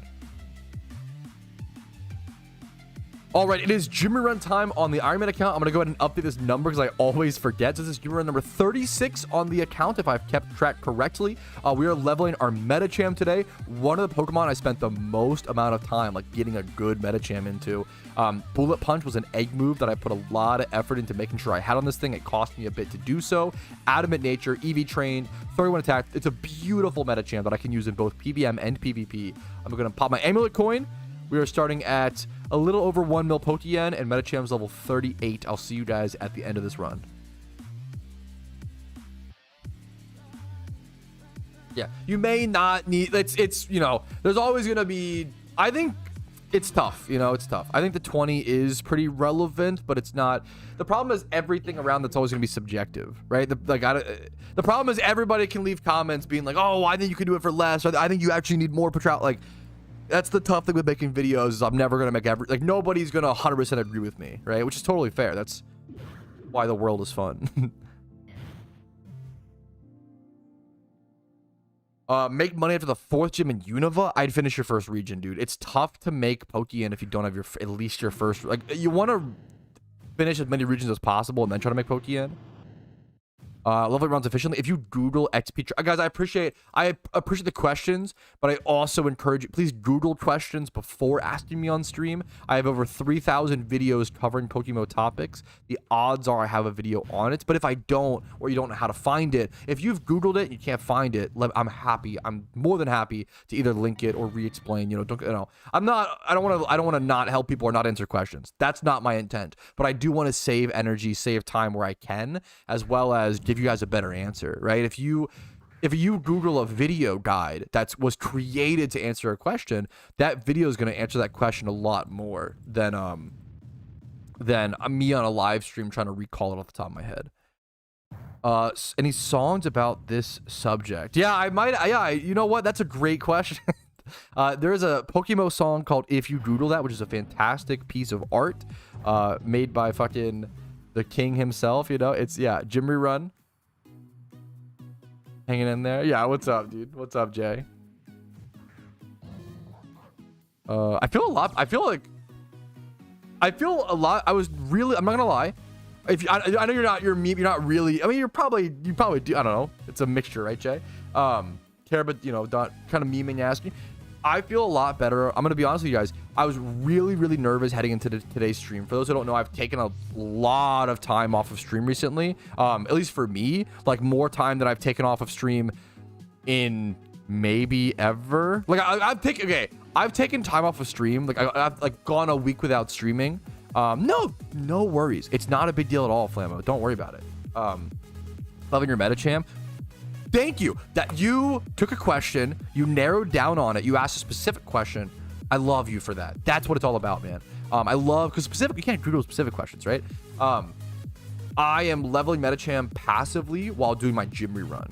So you basically like you leave an empty slot in your party, you do your gym rerun, you make some Pokeyen also passively. Yeah, I'm happy for you. I've done things where I've gone like weeks. Oh, not weeks. I've gone times where I took a week off as a vacation, or I took a week off like after Shiny Wars or after a big Streamathon. I don't know if I've ever just been like, hey guys, I'm gonna take multiple mental health days, and oh my god, I'm noticing today I feel so much better. I feel so much more patient. I feel so much happier. I feel so much like, and I was really nervous that I was really nervous heading into today's stream, you know. You're scared. Oh, what if all this time was wasted? Is like the you know, the headspace you start getting into. But I want to be patient with new players. I want to be patient with the, you know, one of the funniest things with streaming is you get asked the same questions over and over and over again. And after 380 stream recaps, that starts to, you know, whittle you down. The person asking the question is not in the wrong, right? If it was a good question the first time it was asked, it's still a good question the 600th time it's asked, right? Not a bad question, right? But I get a little frustrated answering the same, you know, it starts to feel like a rut. And yeah, turns out taking breaks, yeah, content creator finds out that working 100 hours a week will actually burn you out after 4 years. Wait, what? That's crazy. What? That doesn't make, I can't compute. What the fuck? Huh? That's crazy, man. Wild stuff. Anyways, yeah, man, like just, yeah. And even, I haven't stopped working. I just take time off of stream and I make videos instead. And just doing that, just switching the style of work that I do, has been immensely helpful. Like it's, yeah, fucking insane, bro. I always say I did 100 hours a week for about 2.5 to 3 years. When you are starting content creation, if you seriously want to become a content creator, you've just got to put in those hours. Unless you are like super special, but I'm not super special. Like, you know, like if you want to do something, you know, if you want to be an NFL player, if you want to be a fucking niche, mediocre, micro celebrity content creator, you know, like, you know, we all have different goals. You got to put in 100 hours a week. And I was doing 100 hours a week for like 3 years, and I had pulled back. So I did 100 hours a week for 3 years. I pulled back to like 80, and then I pulled back to 60. And I think recently I had been doing, there was a period I think there was a period earlier this year where I was doing like 30 and I was chilling. Oh my god, it felt so, I worked 30 hours a week for like 3 months, a few months, and that felt like a fucking cakewalk. Oh my god, it's so insane after doing, you know. But then I think I went back to like 60, and I think I wasn't ready or something. I don't know, I just wasn't, you know, something happened and I needed to like, it's been a big mental health month for me over the past month or so, and kind of refocusing. I'm back into therapy, you know. I'm trying to make positive changes, and it's been tough, but that's where I'm at. I did find a good therapist that I actually really fucking love, so I'm kind of in talks with him right now, which is beautiful. That feels amazing. The first therapist I went to was horribly unqualified and was like harmful to me, like it sucked. So yeah, I mean, so anyways, I think, you know, mental health, we all have it, you know, just like fucking training a muscle. Glad you found someone. That's the hardest part of therapy in my opinion. Well, it's the price, it's the money, and the price, and the finding a good one, you know. Good boy. Thank you, man. I'm honored. There are plenty of amazing Pokemon content creators. I don't want to just, you know, dude, it's really it's fucking hard, Brian. It's hard when they're so expensive to like test. Oh my god, it's so brutal. Yeah, I mean, if you guys, but you guys are doing like free stuff, Clarko. If you guys can help out with that, it's greatly appreciated. You don't have to, you know, that's not your responsibility. Loved your Minecraft. I saw your comment, Goggle. I appreciate it, dude. If you liked it, so Goggle, I'm excited. Okay, if you liked the Minecraft video with the Dirt Island, I have a 2-hour world tour coming up. I finally got around to doing a world tour of my Minecraft Forever world, and it took me 2 hours to record because there's so much stuff and so much to talk about. I've only been playing on the world for about 2.5 years. I want to say, I think since, yeah, like 2023, I think 2.5 years or something, maybe even less than, I don't know, something like that. And God, man, I love it. I love my Minecraft world. I play it all the time. It's literally, I have my Minecraft world, like, it's almost always up on my laptop. You know, I almost always play it after work. It's so, I take a break from, you know, I take a break from a long, hard day of playing video games to playing video games. You know, it's what I do. That's the strat, man. I love my Minecraft Forever world. It's so, I love it so much, man. And something I try to do in my Minecraft world is I name a bunch. Firstly, I put signs. I try to put signs on every building that I build, okay? Or every build that I do. And I put a date, like brick bridge built on, you know, 8/23/2025 or whatever, right? Like yeah, Jay. I love dating my builds, number one. And then number two, I don't have it for as many of my builds as I would like, but I try to name my builds after viewers. So like Clarko has his own house, Oso, you know, Karoshi, Abenbag, like there's a lot of people, Rumel, and I want to add more. So I'm trying to figure out a way. I need to like start writing down a name of a list, because the problem is, whenever I go to, I have plenty of people I could name things after, but my mind just fucking goes blank. Whenever I go to name a Minecraft house, I just go, okay, name one of my viewers. And I just, my mind just goes, I look at the names all day and my mind just goes blank. So, do I have one? I don't know if you do, and you obviously should. Like that, you know, I think Mist has one.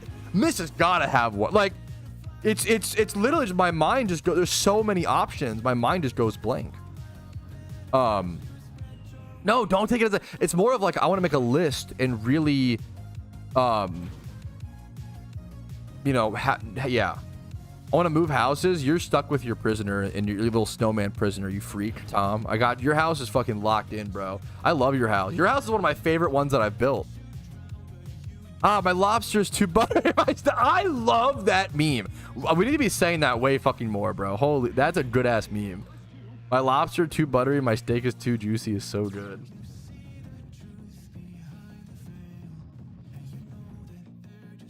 Tom's house. Tom's one of my favorites, man. Tom's one of my favorites. I actually have a copy of my Minecraft world uploaded to my desktop right now, so I could show off the world if people wanted to see it, but I am uploading a video on my side channel, RetroPad. If you want to see the Minecraft world tour, it will come out, I think, like this Saturday or Sunday. I like releasing videos like that, like Saturday, Sunday, like Sunday cartoons, you know? A 2-hour-long Minecraft world tour.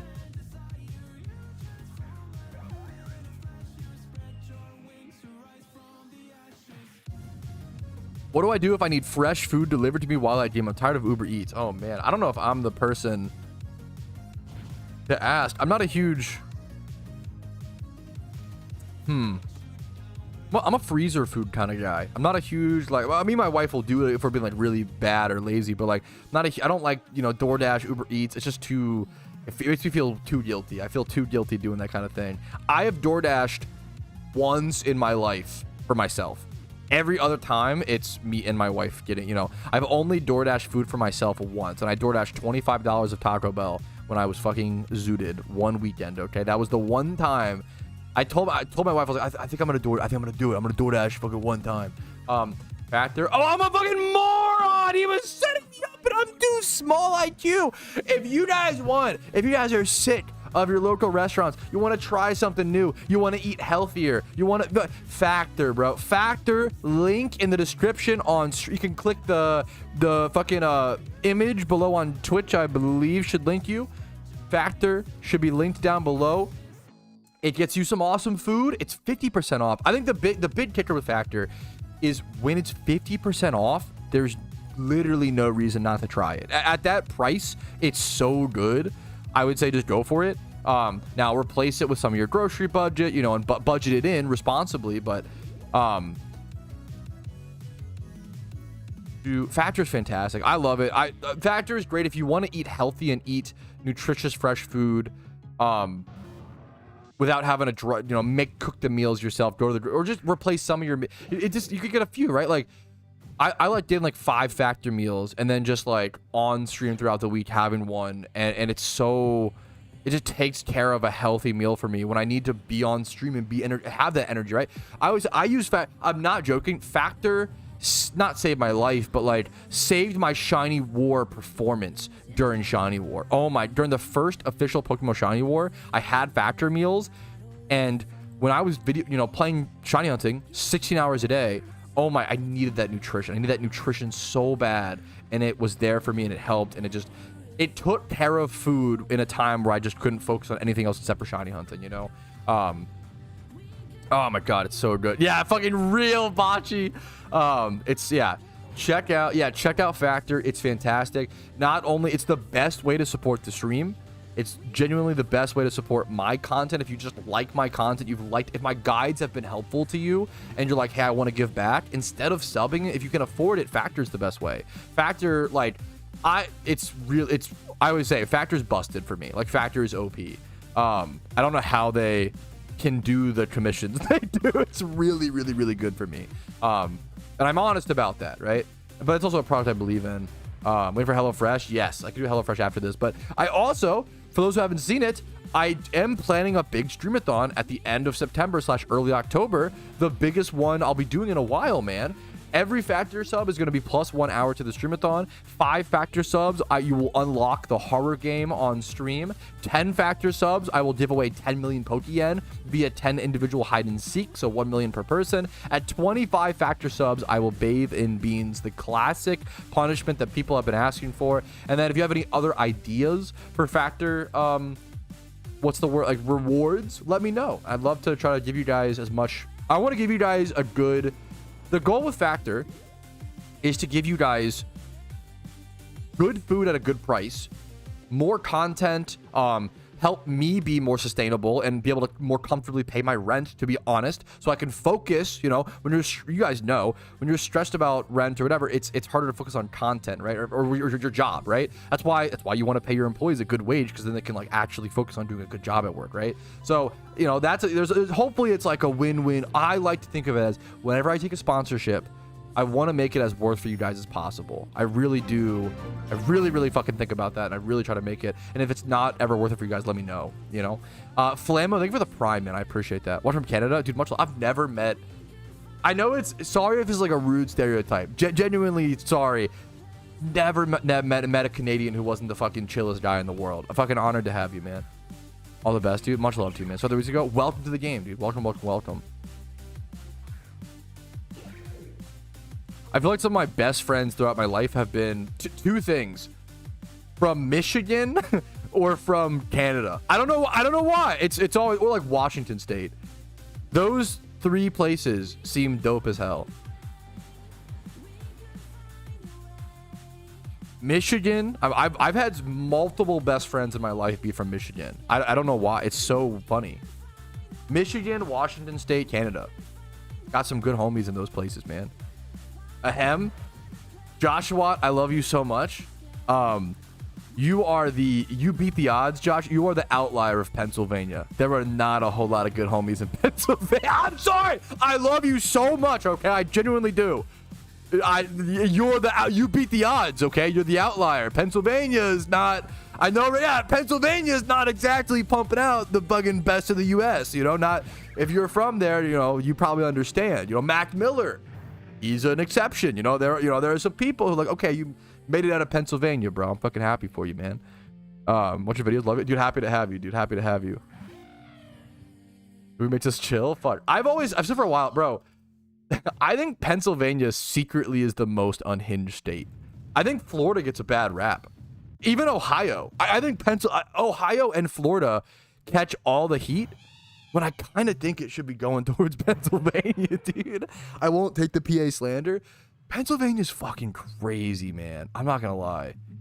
I've seen the craziest billboards in going through Pennsylvania. Craziest billboards and like craziest like shit I've ever seen in my life driving through Pennsylvania to get up to other states. I like watching our videos, except for Iron Man 3 videos I fall asleep. Dude, that's fucking fair. No, that's so... if you use the Iron Man videos to fall asleep, that's so based. Ever heard about Ohio? I think Ohio's just chilling. I don't know. Well, there's some good stuff about Ohio. I feel like Ohio has... I don't know. I've never been. I don't want to say a whole lot, but... Hit a title with pride.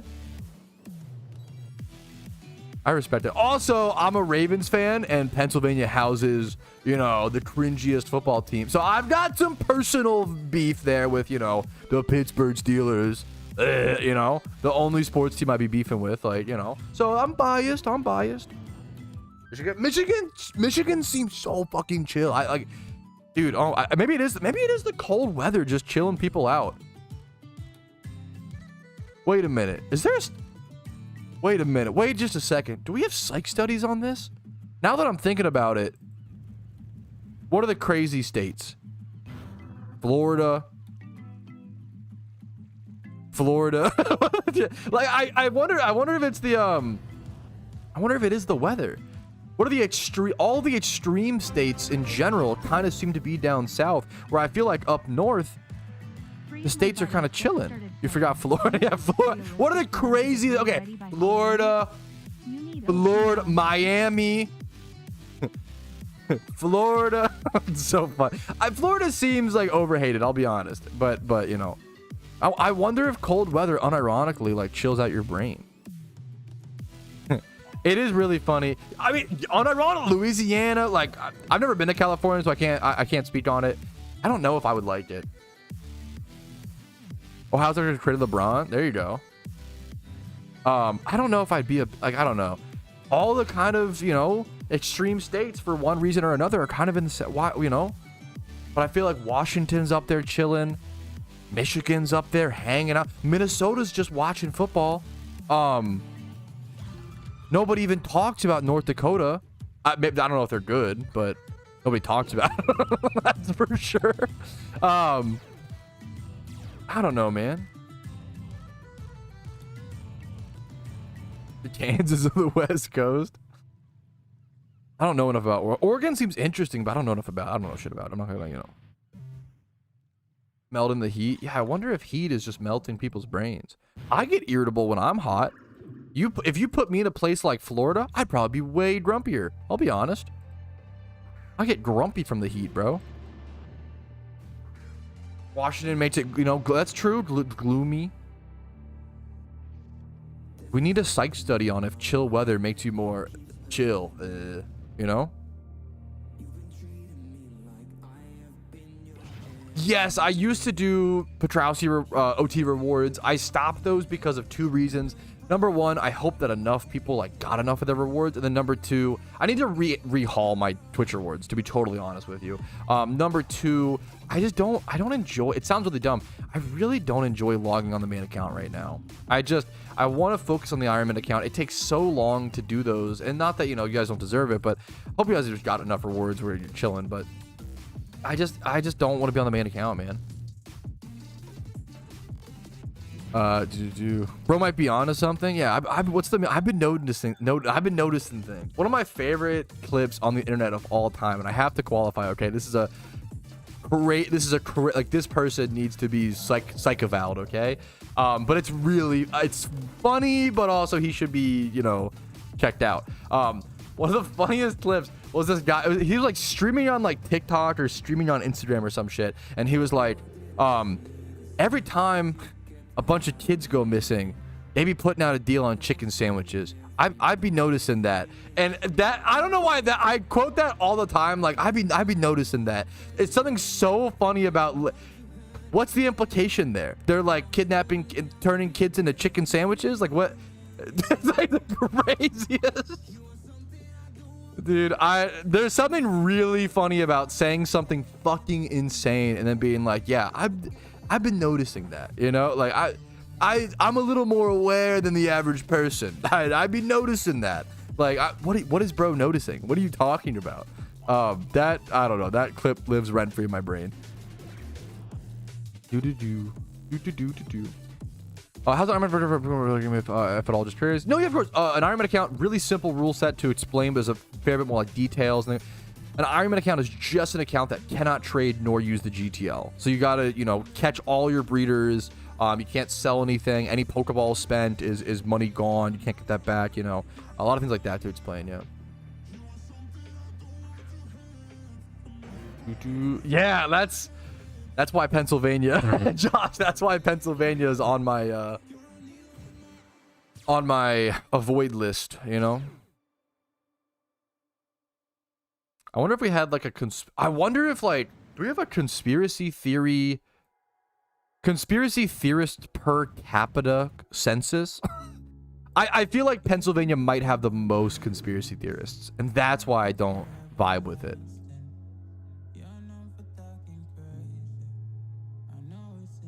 I didn't realize that was a culture shock for me. I didn't realize that people could buy alcohol at the grocery store until I moved to Virginia. I grew up in Maryland, and I never knew it was even an option.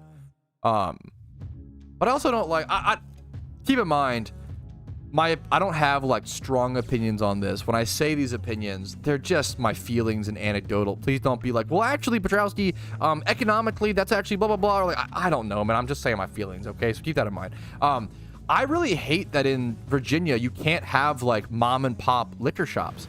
All the liquor shops are like ABC stores, or they're all like government owned or mandated or whatever. I think that's so sad too. I love in Maryland, every liquor store is like a fucking Billy's Spirits, and it's been open for like 80 years. I think that's cool as shit, man.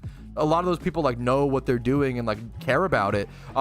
In Virginia, if I ever asked the people that, this has happened like 5 times. I've asked people at a liquor store like, oh, what's a recommendation? And they'll be like, oh, I don't drink, which is totally fine. Like, fine, don't get me wrong, but it's kind of, at the same time, it's like, fuck, man, like, you can't help me at all. Like, I'm looking for a suggestion. Like, that's pretty funny. Like, I'm not saying like you have to be a liquor expert to work at a liquor store. That's silly, right? It's just like a stock shelving thing for a lot of, you know, whatever, right? But the fact that it's happened so much, I'm like, what do you like? It's a little fun. It'd be like working at a hardware store and knowing nothing about, you know, tools and stuff, which it's a problem, right? Like, you should know some. You don't have to know a ton. What's up, Frozen? It's interesting, man. It's interesting. I've been noticing that. Yeah, that's it. Yeah, that's interesting. There you go. Private ones. I love that in Maryland you had a bunch of like mom and pop shops. Like most people, like, yeah, I thought that was really, really interesting. Alcoholic. Yeah, like, it's a little fucked up. I want people. I like when I shop at a place, and not always, but it depends. You know, depends on what I'm buying. But I like being able to shop at a place and have an expert or someone who like cares about that. You know, a lot of hardware stores are people who like hardware. They like, you know, I don't know shit about that, so I can ask them questions and they'll be able to help me, and hopefully, you know, not be abusive of their time, but you know, yeah, man, I like that I can go to a Home Depot and be like, hey man, I don't know what I'm doing. I'm gonna go watch a YouTube video, but I also want to know, like, sometimes YouTube videos miss a few what do you think, right? Yes, I think I kind of might already have one, Oz. I might already have one. A fighting, we'll have to see though. Let's go Kanto next. I might be good for Darkrai, which is kind of crazy, you know? I can't believe how many raid Pokemon I've been able to acquire in the time that I've been playing the Ironman account. It's actually like way more than I have way more raid mons than I realize. I'm still missing some. Like right now I'm building like niche raid mons, you know? 1 alcohol on some rocks, please. That's fucking amazing. I should be ordering like that. That's funny. I mean, I wouldn't know how to order. I never order at a bar. I just read the fucking cocktail list and just order something off that, you know? If I went to order at a bar right now, I probably would sound like that. I'd be like, oh yeah, could I get the cheapest vodka you have mixed with fucking Diet Coke? Like, they'd be like, are you 20? They'd be like, give me your ID, please. I would look so fucking out of place if I just went to a bar right now and tried to order, man. I'd be like the 3 kids in a trench coat meme. You have a blender? I respect it, man. I got a I got a peach margarita, a pre-mixed peach margarita. I like buying those sometimes. If we're like going to like a friend's house to hang out, getting like a handle of like pre-mixed margarita. I got a pre-mixed margarita of peach margarita. It was on sale. Dude, I fucking love... Let me make sure this isn't like a... I think this is a chain place. How many locations are there? Let me see. How many locations? Okay. Dude, I love Total Wine & More, bro. This store is fucking awesome. Total Wine & More. They've got 284 stores across 29 states. Total Wine & More is... I've also... every employee that I've ever seen at Total Wine & More is the happiest motherfucker. I don't know if they're just like drinking on the job or what.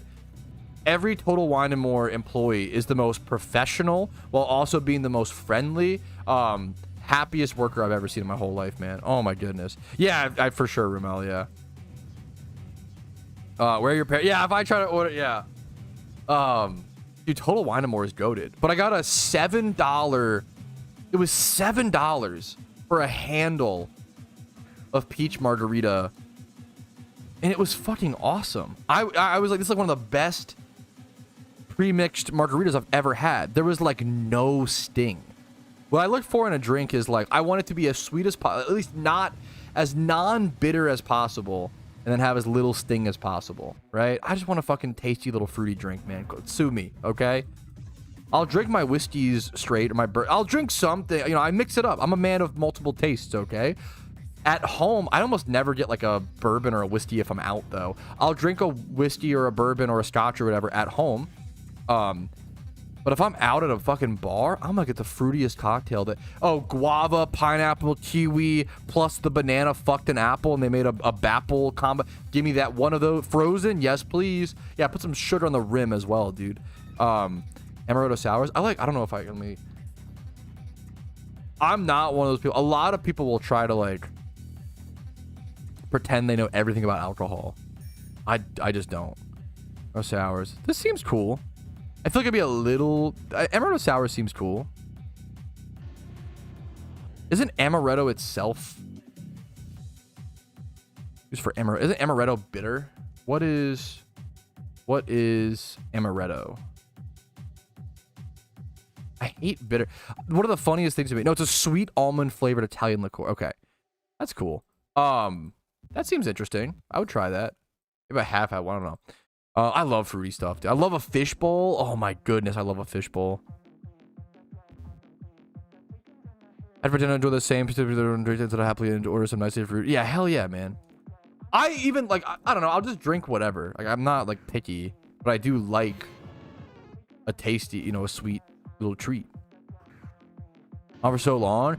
Whoa, hordes were added in like 27. Welcome back, King TJ. Hordes were added in like 2017, I want to say. I don't know exactly.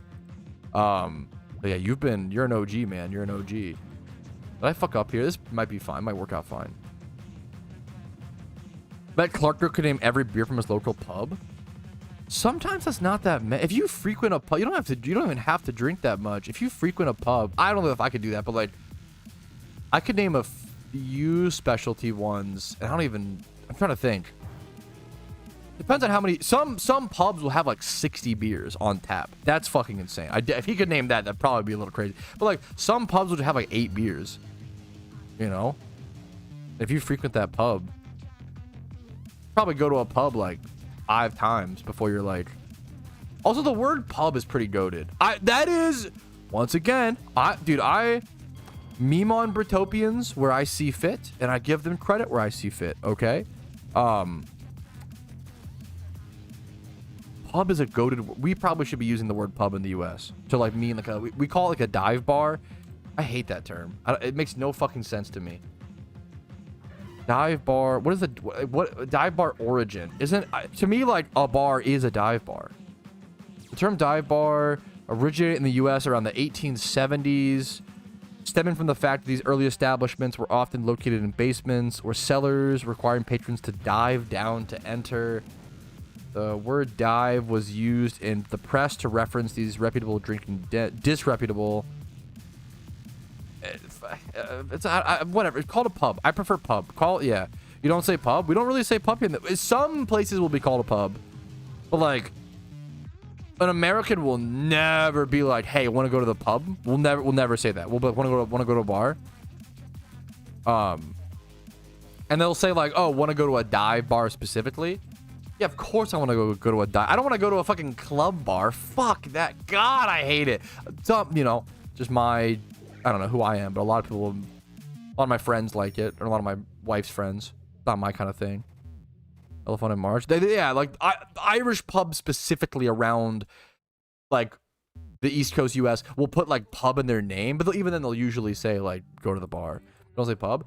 I could be anecdotally from my experience in the US, I almost never hear anybody say pub. I look at us 3 beers. Yeah, Guinness and 2. Fuck, that's really fun. You know, I respect it. If it works, it works. Bar and grill. Yep, bar and grill. Bars. Some things will be like draft houses or whatever. Or people in the US love breweries right now. That's a big one. People love breweries in the US. That's like the new hipster thing. Not that they're not. To be fair, breweries are cool because you're literally like cutting out the middleman. You're going to like someone who's creating. Like, breweries are actually really cool in theory.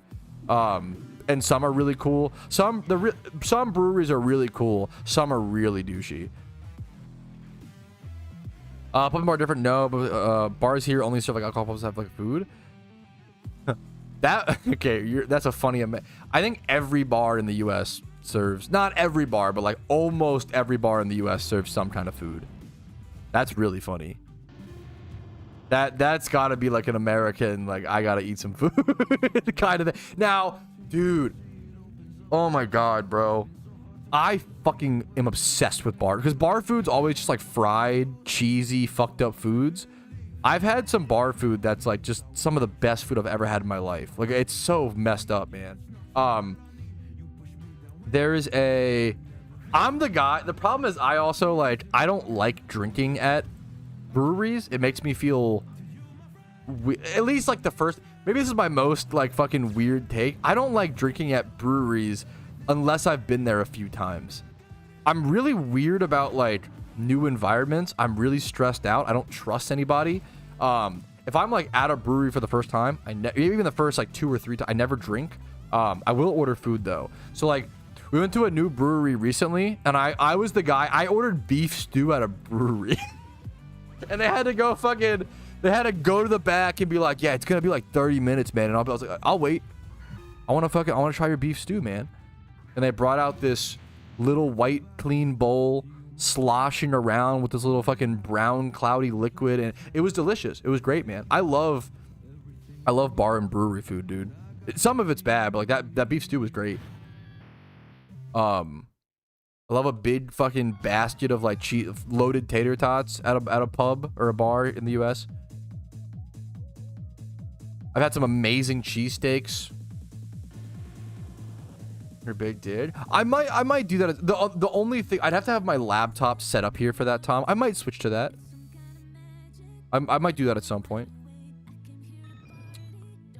Thin crust pizza. I'm not a huge... Okay, to be fair, I can say one of the best pizzas I've ever had was at a brewery, actually. And it was like thin, like, I don't know if thin crust is the right word. It was like a, fire...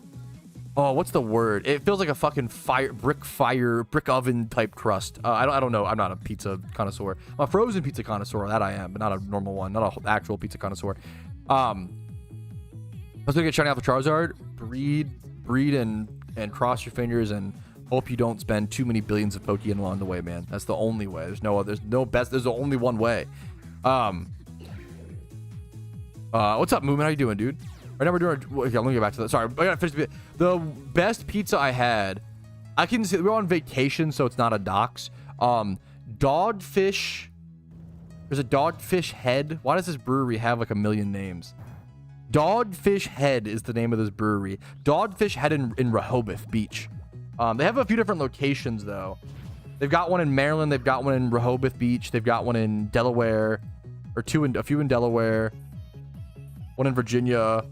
I went to we went to like the Rehoboth Beach Dogfish Head Brewery like a little bit before we were like rushing it. We got there like I never like to do this. We got there 30 minutes before close, but we really needed to eat.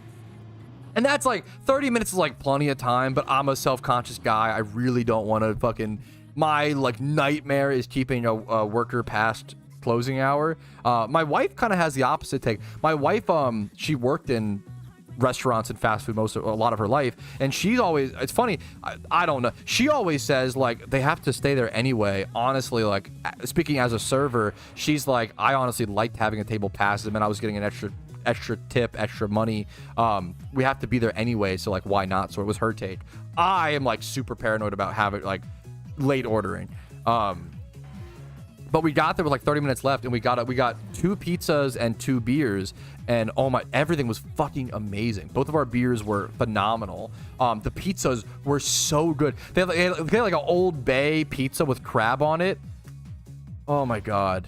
And even hers, she had one with like honey whipped ricotta dollops. This was on like vacation, so it wasn't even expensive though. It was like, oh my god, it was like $20 for a pizza with crab on it. Like it was really fucking good. Everything was so good at this place. Oh my god, it might have been cheaper than that. It was really good. Oh my goodness, man. I don't know enough about Greninja to comment. I'm not experienced enough. Dude, it was so good, Brian. Oh my goodness. Over here, I think servers, that's what they have. Yeah, that's true in Bertopia. That's so fair. It's probably way different. Where like there's no tip involved. That's fair.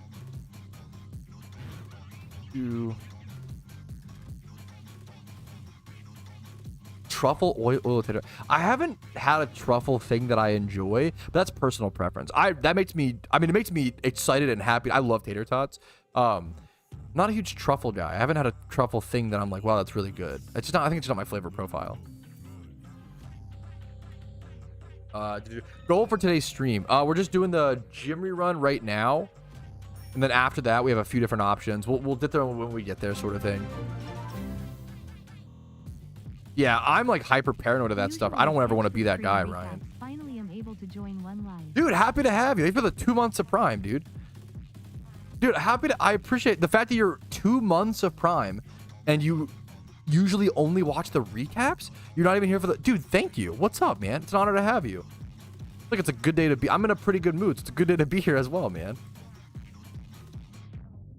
I think pretty much everybody agrees with that. The U.S. has gotten a little nuts with the tip culture. Not to like glaze myself, I really like tipping. My thought process is I really like tipping, and I don't want to say I'm a big tipper, but I would say on average I probably tip like 23-24%. I tip 25% a fair bit. There's a lot of times where I've tipped like 60%. I really like tipping because my brain is like, the difference between, that sounds like really, oh my god, so generous, Patrouski. No. Most of the time, the difference between a 25% tip and like a 35% tip is like $2. So like, I'm sitting here like, my brain is like, if I give this $2 more to this waiter, they're gonna see that they got tipped 35% and be like so happy. But for me, it's $2. It's like, you know what I'm saying? Like, that's where I'm at with a lot of the tipping stuff. Where like, I'm not gonna miss $2. You know, I'm a frugal guy, but like, goddamn, you know. So I like tipping heavily because it makes me selfishly feel good, and usually it's not that much to like up the percentage so much, right? Having said that, I fucking hate when you order it like a pickup, like a smoothie place or a pickup place, and they turn the fucking iPad around, or oh my god, I hate it. I hate it so much. I actually fucking juiced my wife the other day on accident. Oh my god, I felt so bad. I was like out of it. I was like drowsy. We went and we got like carry out from some restaurant, okay? And we were sitting in the parking lot. They brought the carry out to us in our car, and the person who brought it to was like, oh, you can tip if you want to. And I asked my wife, I was like, oh, we already paid for it, you know, on the app or online or whatever. And I was like, oh, like, did you want to tip, sweetie, or whatever? And then now my wife is like in the situation where she's like, well, now I kind of have to tip because you brought it up. But I was like, normally she would tip it, no problem. But I didn't realize, I was so dumb. You don't need to fucking tip on carry out. I was so Afterwards I was like, oh my god, I just totally like peer pressured you to like tip in front of this like the worker. The worker was like, yeah, you can tip there, whatever. I was like, you don't tip on carry out. That's you're not getting fucking serviced. Yeah, so I like guilt tripped my wife on accident. I was like, I'm so sorry. That was so stupid of me. Yeah, my general rule of thumb is if you're standing up, yeah, I think that's so fair. I think it's a good rule, you know? I think the only like there's like some niche outliers, right? Like usually you tip at a bar because you want to be on their good side, number one. There's a few reasons you tip at a bar, and it's just tough gig. And then tip your barber is a big. I don't know how many. I only know. I'm curious how many people tip their barber. Maybe it is more widespread than I realize. I just watched my mom always tip her barber growing up. So I like got trained into that habit. But I would have never known you're supposed to tip your barber unless someone told me. Unless I saw it all the time growing up. Yeah, to my barber. Yeah, that's a good example of like my haircut is like $25. This sounds really lazy. I'm gonna move on because I don't want to be like self-glazing. My haircuts, but it's just I think it's just important to be like in good grace with your barber. My haircut's like $25. I always tip 10, so it's like $35. I don't know what the percentage is, but like I feel like having a good relationship with your barber is like really fucking important, you know? The more I tip, I respect that, BBN. I get that. Why was Levitate? Good question. Why was Levitate taken away from Gengar even though there is the hidden ability to add it, right? Too broken. They tried it in the past in PokeMMO and it was too busted in OU PvP. It just gives Gengar so many immunities, right? So Gengar already has, if I recall, it's a ghost type, so it has the 2 immunities of normal types and normal type and fighting types, right? So you can switch Gengar for free into those moves, into those Pokemon, set up a nasty plot, set up a substitute, or like, you know, go crazy, right? Do some crazy damage, right? With Levitate, you also get an immunity to like Garchomp's Earthquake, or like one of the most powerful moves in PvP being Earthquake, right? Not only do you get an immunity, you also lose a weakness, because normally Earthquake would hit you really hard because you're poison type, right? So Levitate Gengar was just fucking insane. It was like so broken. They tried it.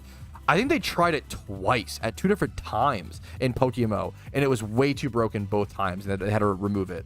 Yeah, Levitate Gengar just way too good. Being able to switch it in for free and start setting up substitutes, nasty plots, and sweeping, it was just way too good. It was just way too powerful. Yeah, that's a good, like, should you tip at Subway? That's a really, I don't think you fucking should, which sucks. Like, hopefully, like, that's such a, yeah, that's a weird one. Like, so we had Subway is tough. Yeah, I feel like you shouldn't, but my wife does, honestly. If I was paying at Subway, I would never go to Subway. I probably wouldn't tip at Subway. I'm gonna be, and once again, I like to tip. My wife tips at Subway usually. She's really sweet. But fuck, I don't know, man. Hopefully they're paying the fucking, I don't know. Any Subway workers? Are you guys getting paid an actual, or are you getting paid like the fucking $3 an hour? Are you getting paid like the fucked up wage? Put this over here. We got no tip payouts. That's so weird. That's so weird.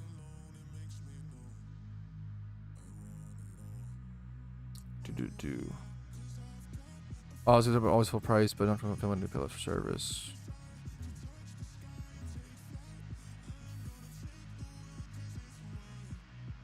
I respect that. Let me see. Okay. Barbers with a relationship aspect. I can respect that. Or they're paying $55. If you're paying $55 for a haircut, that is rough. Maybe you don't need to tip like 20. I don't know. I don't know. Maybe you don't. I have no idea. Barber is tough. My haircut's $25, and that's like cheap for the area, thankfully. Haircut and beard. Maybe, I don't know. Maybe and beard, it's worth it. I don't know. That is a nice little, I don't know. That's tough. Yeah, for sure. Wait, that's so fucked up. What? Rumel? You knew the gym? No. I don't know, bro. We're talking about, I don't know, man. PokeMMO is the background content, the random conversations, I don't know, Zethel. That is a great, oh, hey, Streamer, didn't you just like skip that entire city's gym? I have no idea. Not worried about it. I appreciate you trying to keep me in check because I'm not, you know. I was in America, you should tip in one for their services. They make like nothing in comparison to the wage, and I'll show what it depends. So anyone making the like service wage, which is like $3 an hour, you probably should tip, right? The meme is it's not always clear what jobs are making that wage and what aren't. But maybe I'm just dumb, you know. Maybe I just need to know. 50. I'm not saying there's a haircut that's not worth $50. Don't get me wrong. I think there's haircuts that are worth, you know, 100, or like, you know, if they're really doing everything, you know, follicles or some shit. I don't fucking know. It's out of my pay grade. I'll do a $20 haircut. Yeah, there you go. 1.5 weeks. Part of me wants to learn how to cut my own hair, but oh my goodness. Yeah, I'm so autopilot at this, AP. Yeah, exactly. Exactly.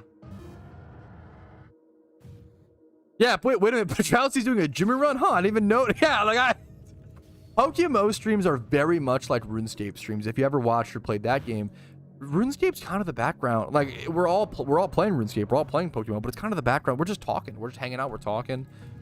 It's a vehicle for discussion.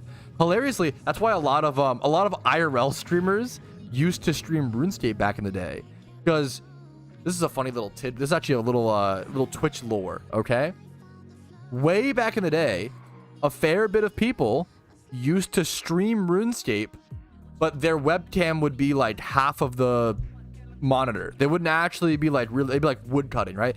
They wouldn't actually be like really playing RuneScape. They would just have to have it up on stream, because back in the day, IRL streaming was actually against Twitch rules. You actually couldn't stream on Twitch if you weren't playing a video game. That was back in like 2015. I don't know when that rules changed, but back like 2015 and prior, around that time, you had to be streaming a video game. Twitch was a video game streaming service only. So you had to be streaming a video game to be streaming on Twitch. And some people would just like play RuneScape, you know, just AFK woodcut, and then just like be an IRL, which I kind of respect. It's kind of like a funny, you know, it's obviously very funny, but it was interesting. Yeah, Ice Poseidon got his start, you know. I think he's gone down a crazy path, but you know, yeah. Hot tub streams, yeah. That is always the most painful. I'm sorry to hear it, Aaron. I'm so disappointed. That is such a gut punch when you like alt tab back over to your game and see the Persian. It's brutal, man. RuneScape primitive TikTok with Subway Surfers, yeah. When's the Pat hot tub? You can literally make the Patrouski hot tub stream happen, but except instead of water, it's gonna be beans. If you guys actually want to see me in a hot tub, 25 factor subs. It's in your control. It's in you. The power is in your hands. But it's beans instead of water.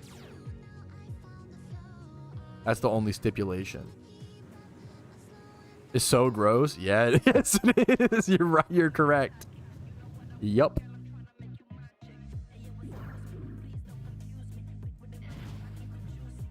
Surprisingly well, dude. Yeah, me and my wife love to watch like videos of girls like cutting their bangs and then like the horror in their eyes. It's kind of fucked up, but it's pretty funny. One of my favorite haircut videos of all time on the internet is that Australian guy who does like the bowl cut, and he's like, "It's fucking perfect. Oh, that's wicked. It's so perfect." I love him, dude. Additional for factor. There is hella. Ooh, I think one of them's international, one is not. I think Factor might be international. Let me go check. I think HelloFresh is not. I'm not sure. Well, maybe it's vice versa. Those are the goober. Hit for the Twitch Prime if I didn't thank you enough. Thank you so much. I bathed it on stream. Why would I be arrested for that, man? That's a totally valid business. Okay, chill. Recanning the... Okay, I'm frugal, but recanning the beans. I'm not that frugal. Holy jeez Louise. Holy gee willikers, man. Recanning the beans. Like cooking them after I... Oof. It might be... I'm going to be honest, fellas. I might be food wasting some beans if we bathe in beans. I'm not going to, you know, try to virtue signal and be like, yeah, I'm going to eat the beans after I bathe in them. I'm probably not going to do that, okay? I'm sorry. In Australia, there you go. I'd rather be honest with you up front, you know? I think it's worth it for the meme, okay? Hopefully you guys think so.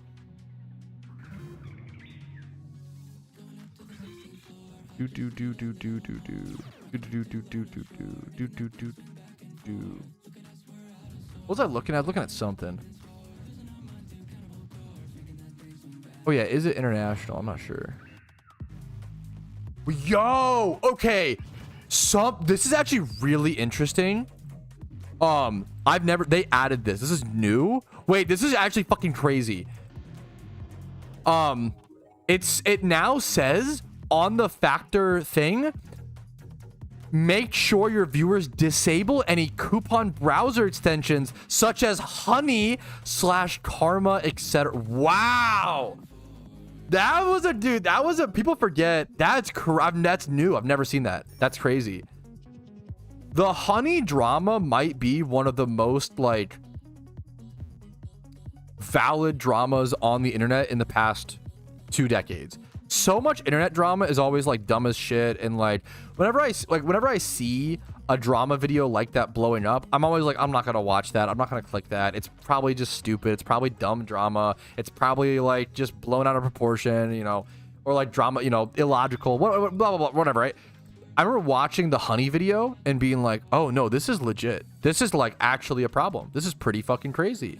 But honey, yeah, no, I was like, holy shit, what happened with honey? There's a video on it somewhere. I recommend it. It's not even like that long. Basically there's a browser. It's pretty crazy. There's a browser extension called Honey, and it's supposed to like find you deals, and it like very rarely would, but most of the time it would just take affiliate links for Honey. So like there were so many YouTubers and stuff like who like lost out on like so much money. I just want to say I'm concerned. Delete it right now. Yeah. So like, so if you were to, if you were to try to, buy a factor and like support me as a content creator and get your blah, blah, blah, Honey would actually steal the commission, which is fucking crazy. It's a huge scam. Yeah. It's literally like the way that they make money is by stealing commissions. It's really crazy. Markiplier? I thought it was going to be like ads would be my guess. Yeah, so that's most things make money via ads. But yeah, that's most stuff like that on the internet. I'm like, it's overblown. It's just drama farming. Like the YouTubers just trying to do it to get, you know, clicks, whatever. No, that was real. Like the honey thing was like actually real fucked up drama that robbed like hundreds of thousands of dollars from, if not millions, from so I appreciate you guys. I like to PSA it a little bit because it's a fantastic video. Yeah, watch the video. Once again, I'm not like, I saw this thumbnail and I was like, ugh, you know, I was like, ugh, this is gonna suck. It's like a video of like Mr. Beast on thumbnail, you know. I was like, this video is gonna be like clickbaity, but no, it's just a really good video. Like, it's just, he's actually just right. I'm usually hyper skeptical of drama content like that, but that shit was just so real. I'll probably based on whether the box office number is lower than the budget. If you account for the marketing, you have to account for the other sort of as well. Revenue, YouTube physical distribution, streaming services, etc. Fair? I don't know. Usually I'll just yeah, that's kind of a fair point. So like, it's really hard to get it's really hard to get an accurate number on something like that, is what I'm understanding, Fairy. So like, since we don't know personally, I'd probably just compare like the listed budget with what it box office, because we don't know the other numbers. Maybe that's cope. Yeah, CoffeeZilla does good stuff from a little. I haven't watched them a whole lot, from little I've seen. It's crazy, Jay. Yeah, it's really crazy. It's crazy. Yeah, CoffeeZilla, if you're looking for like drama content, or like, the problem is almost any time a YouTuber is like, I'm here today to expose blah blah, like it's 99.9999% of the time like garbage content of like rage bait and you know, drama bait. CoffeeZilla is probably one of the few that like, he's just a journalist. Like, you know, like there's very few like pure journalists, pure researchers, like, you know, because it doesn't pay. It's way more work for way less pay. Yeah, super fair. I think that's super fair, Fairy. So, and you could tell me if you disagree. Feel free to disagree. There's no like right answer. Probably the best way to understand if something is what's it called? Something is like a flop at the box office is just comparing the numbers that we have available. Maybe I'm wrong. It's not perfect, but it's what you can do, you know. That'd be my thought process. I know of H Bomber. I never watched his stuff. I know of him. He was just like, I just never watched him. Not like no BM towards him. I think I watched his Fallout 3 video and I didn't like it because I prefer because I'm a New Vegas nerd. I think that was the only, which is not like, it's not like I wasn't like, this video is actually illogical or is incorrect. Blah, blah. I was like, no, Fallout monkey brain. No, Fallout New Vegas better. Like fuck, dude. Yeah, that was the only video I think I watched of his. Letterboxd show when. Just click the website and on YouTube. Fair enough. I'll keep an eye out. And fuck honey. It's pretty like one thing. Yeah, I'm not a drama guy. I don't. It's just not. I'm too old for that. It's not enjoyable.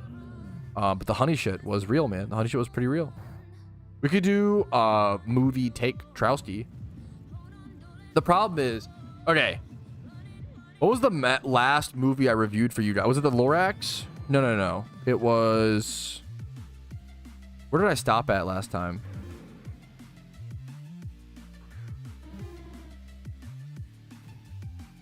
I have to go check my last stream recovery. Working on things live traded by me. Yeah, I hear that argument a ton, but I never really. Little films as flops. Gotcha.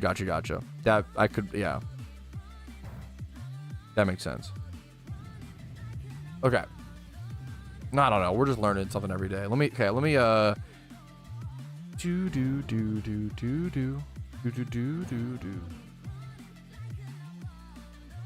yes, complete your first Elite Four and you'll unlock the in-game encounter counter. Thank you, LKM. Who is that? Kobe Coobster! Old! Calling me old? You calling you old? You calling both of us old? Because it's true, man. What's up, dude? How have you 34 months? Might be like one of the longest. Remember one of the longest streaks for sure, man. I really fucking have. Semtex. What's up, dude? Old. Much fucking love, dude. Have a good night, Chelsea. Appreciate you, dude. Appreciate you. Okay. All right, that is the gym rerun done. Feeling pretty good today, man. About 1.3 million Pokeyen. Metachamp from level 38 up to 65. Like, that is such good passive XP training. Like, that feels really good. Level 38 to level 65 passively while doing the gym rerun just feels amazing. That feels so sick. The question becomes now, what do we want to do? We have a lot of different options. We could legendary farm. It's night. Ooh. It being nighttime in game really tempts me to go to Johto and legendary hunt. And that way I can go for Raikou as well as Ditto catch, which gets me breeders and gets me, you know, shiny chance, shiny hunting, etc., etc. I like the idea of that. Plus it'd be chill and comfy. And we're like making like passive resource gathering progress. Let's go do that. Let's go set up for that. What do we do? I'm at the point where I don't keep track. I appreciate that. It's a good question. It's a great question. I honestly couldn't tell you. I could tell you I gained about 230k, I think, Pokeyen. Nothing crazy, but on an Ironman, I'm happy with it, you know? The box base. I have the box base to catch a few Dittos for the time being. That's the scariest part of the Ditto catching is the box base. For sure.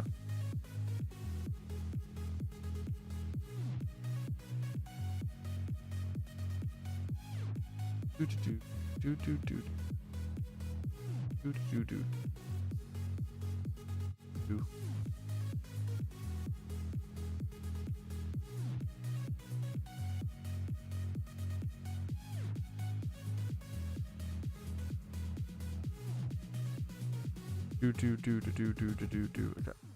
This for.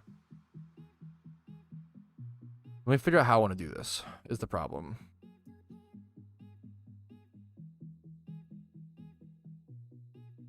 If I want to farm Shiddos, I probably have to. Oh, that's interesting to hear, Fairy. That's cool. I didn't know that. That's cool. You started at 110.03. That's not true. I started my gym run at 1,063,000, I believe. 1,064,000. That's when I started my gym run. You might have come in late, which is okay, but I'm pretty confident when I started my run. Not that it, yeah.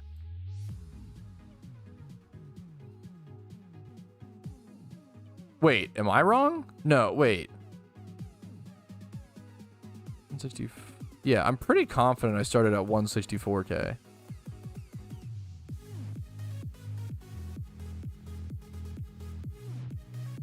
I typed the wrong number. Fuck. 1, 2, 9. Yeah, I'm pretty confident I started at 164K. Yeah, no worries, Hart. No worries. I just don't want people to walk away with the wrong. You're good. Not a big deal. Yeah. I don't know if I can't wait to enjoy the game forever. I just take it day by day. It's a good question, Jay. I'm just taking it day by day, man. I did this same exact thing with my main account in old school RuneScape when I switched to the Ultimate Iron Man.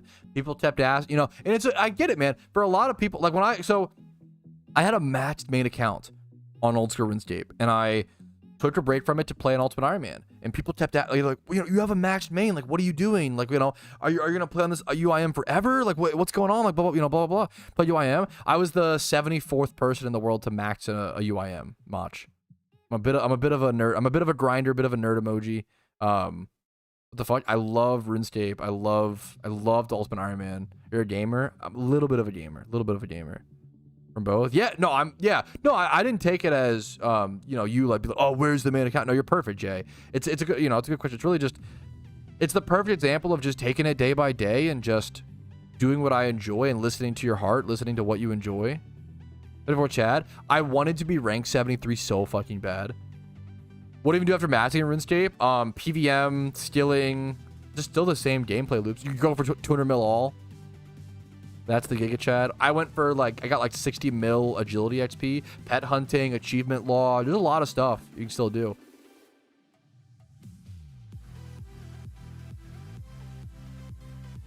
What's up, Benji? I think we're winning today, man. Great question. I think we're fucking winning today, honestly, if I'm being honest with you. I think we are.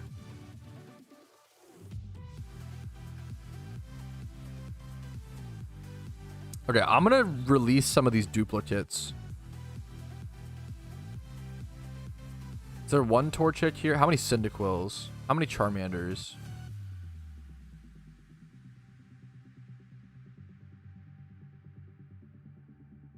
Three Beldums.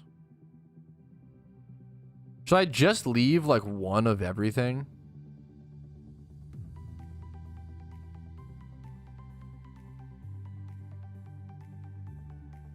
One Kabuto. Should I even leave fossils? I don't know how I feel about fossils. I still have 3 Porygons in there, actually. Maybe I just get rid of those 2. Oh, I still have 2. What the fuck? Okay.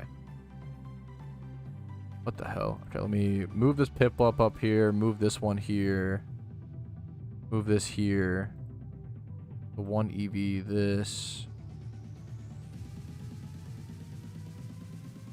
I just want 30 rares that are unique.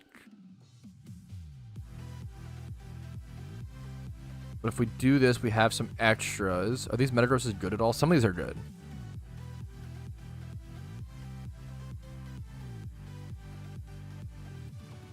I'm gonna keep some. I'm gonna keep 2 Porygons, maybe a Cyndaquil. Part of me wants to keep the Beldums too, man, but that's tough. I switch a Charmander for a Beldum. I've got 3 Chars, 2 Beldums. I'm gonna switch a Porygon for a Beldum. Then we've got 3 Beldums. Okay. Man, it hurts to release rares, but I think it's got to be done. Okay, if I want to do any Ditto catching, the problem is I need to make sure my boxes are clean before I go do so. And that's the problem that I'm running into. And I have to go ahead and delete some rares. It's going to hurt. It never feels good to release rares. They're hard to get back, but I just can't use them. So I'm going to go ahead and release those. I just poof them away. I got to rip the Band-Aid off. Otherwise, I just won't do it for so long, right? But we got this box with a few things over here that need, some work. But we're going to just leave them there. I'll know what they are if I leave them there. 1 Shido here for the box of rares, right? For breeding, we'll keep that. Box 1. I probably could delete some stuff over here. What is this random Magnemite? This has no value, right? It's just a random Magnemite. Sorry to diss you like that, Magnemite, but this one's pretty good. Well, we're like these two Magnemites can just go. The Chimetro I need for Pokedex. I want to breed it down if possible. These Magnemites have some stats. Does this Happiny have anything? I could probably get rid of this. Plus, this would be a pain in the butt to evolve to be able to breed down anyway. I haven't really checked my boxes in quite a while. I've been letting them get a little messy. I've been trying to breed where I can. These 3 Metagrosses, I think I'm keeping... Should I just release them, actually? I don't know if these do anything. Maybe this one that's brave, that's like has like 3 stats. I don't... This feels really sad to release 2 level 64 Metagross, but I think I got to do it. On the beat drop. Poof. Okay. That's that. Ugh, that hurts, man. I really don't want to do it. We're going to move this Ditto over to breeders. And then what is this? Is this a Shitto just sitting here? This random Shitto? Okay, this will go over... My boxes are not clean right now. Move this up, move this up. Okay. And we're good for now. Okay. So, and these need to be capped. A lot of these Porygons have good stats. I do want to breed up a good one at some point. So we should have about a room for like 80, 90 Dittos. It's not that much, man. That's pretty crazy. But I want to start doing like 1 times 31s breeding. And I really need the Dittos to do like the multiple 31s. So like I have to kind of farm Dittos to clear out my box space, if that makes sense. But I might have to just start... I'm going to have to start releasing 31s at some point. I'm going to start releasing good IV Mons, and I'm not looking forward to that. Or even things like this Poochyena. I need to do a massive... We'll do a massive fall box cleaning day at some point. Like, this Pooch I can't keep, dude. I don't know why I have this. I think it was, like, good enough to, like, maybe keep, but now it's, like, not there anymore. You know, it's not worth keeping now. So, as the account evolves, we can look back and release a lot more than what we've kept this whole time. Like Miltank, I probably only need like 1 good IV Miltank on my entire account because Miltank can only make other Miltanks. So like, this is a really good Miltank though. Like maybe I keep this 1 Miltank and release the 31. This also has good stats. Like what do you do in this situation? You know, it's really, really tough actually. That's probably why I kept them both because I don't know which one I want to keep. We're gonna do this, but okay, that's it for now. We're gonna get set up for Dittos and actually go start catching and hope for cross our fingers for a Raikou. All together. Yeah, I could have done the rolls like that. That is true. But it's just, I don't know. That is true. I probably should have done that. That's kind of fair. Fair point, fair point. I'll breed these Porygons together and get some stats. I must wonder if I should do that. It's tough, man. Unironic, especially on an Iron Man account, dude. Goodness gracious. On an Iron Man account, box management is so much of the game, man. Holy fuck, it's so much.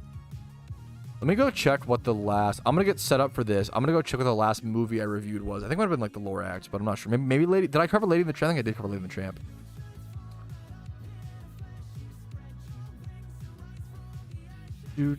Okay, let's get set up. I should Smeargle. What do I need for Dittos these days? Put all this in. Grab Smeargle, grab Breloom, grab Dragonite, grab Dampmon just in case. Grab Teleportmon just in case. / if I want to synchronize farm, but I doubt it. I think that's everything. Maybe like this, if an alpha pops up. I need Waterfall. I need a few different HMs to get there. I think Dragonite should have them all. I don't think Dragonite needs Defog. I probably should get rid of Defog on this thing for something at some point. Anyways, we're going to do it for this. Okay. I need my safety goggles. I'm assuming they're on me. Thankfully, they are. Beautiful, beautiful. I need Dust Balls. I have Dust Balls. I stocked back up. Beautiful. Okay, perfect. Hell yeah, man. Beautiful, beautiful, beautiful. Was there a change? Yes, they changed at the end of the month, so it just changed last night. Who says I'm not listening? Come on. Watching whatever. Yeah, for sure. I love watching movies and playing Pokemon. It's one of the best, you know. Been a big part of the movie arc. When you do this, you just release the resulting mons after the full chance. There's like a wishful chance of a shiny. When you do this, you release the resulting mons after. When I rebreed the like rares or whatever, you keep 30 on an Iron Man account. On a main account, you would keep way more, right? I have a few video guides. If you copy paste that question to Google, Pearson, I have video guides. How to teach Smeargle moves PokeMMO. My buddy is 2 full months dry on Suicune and has gotten free. There's many different options. You could do trainer double battles. You could do wild double battles in grass. You could do lore encounters nowadays. You could do it in this video that I just linked you. I do it with wild Smeargles. There's so many different options. There's so many different ways to sketch moves. The real toughest move to sketch is teleport, in my opinion.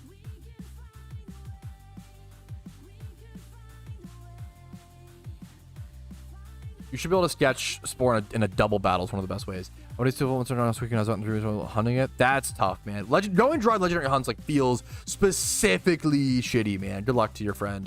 Thank you for the 2 months, Pinchy.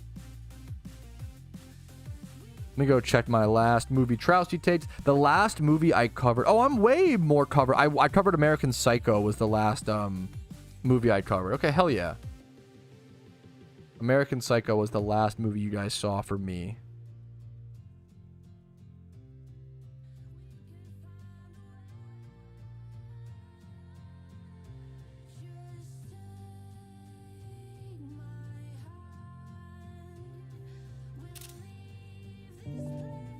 Okay.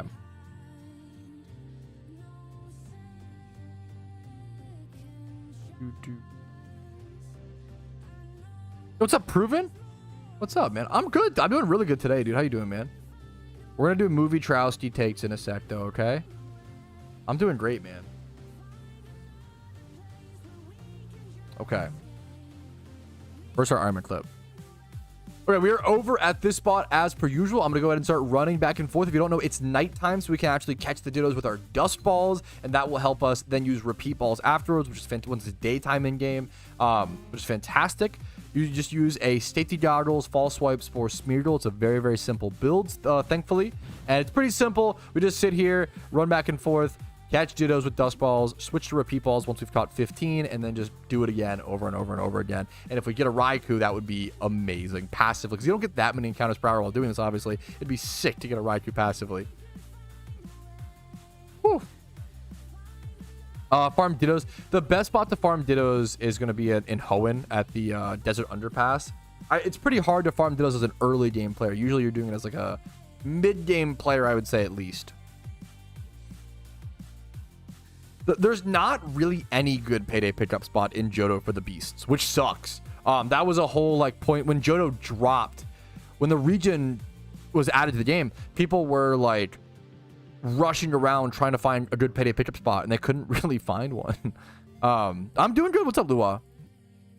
Nah, yo, what's up, Patil? No worries, dude. What's up, man? Cute baby. What's up, dude? What else? Yeah, it can be tricky. It can be tricky for sure, Elliot. Good luck to you, man. Just teleport, taunt the teleport user. The way that's maybe one option. Actually, no, I don't know if that. I'm not sure. The way that I do it, Mist, is you teleport without any other Pokemon in the back slot of your party, so the teleport fails. That's the best way that I've found. That's like the hardest move, the trickiest move to think about. Like, how do you sketch? In my opinion. Dude, hell yeah. I'm honored to hell fucking yeah, Proven. That's like beautiful, man. Do play months ago, choice band and technician. There you go. Okay. Let me. Dude, yeah, I'm having a great hell yeah, man. Chill holiday today. But I'm so dumb. What's the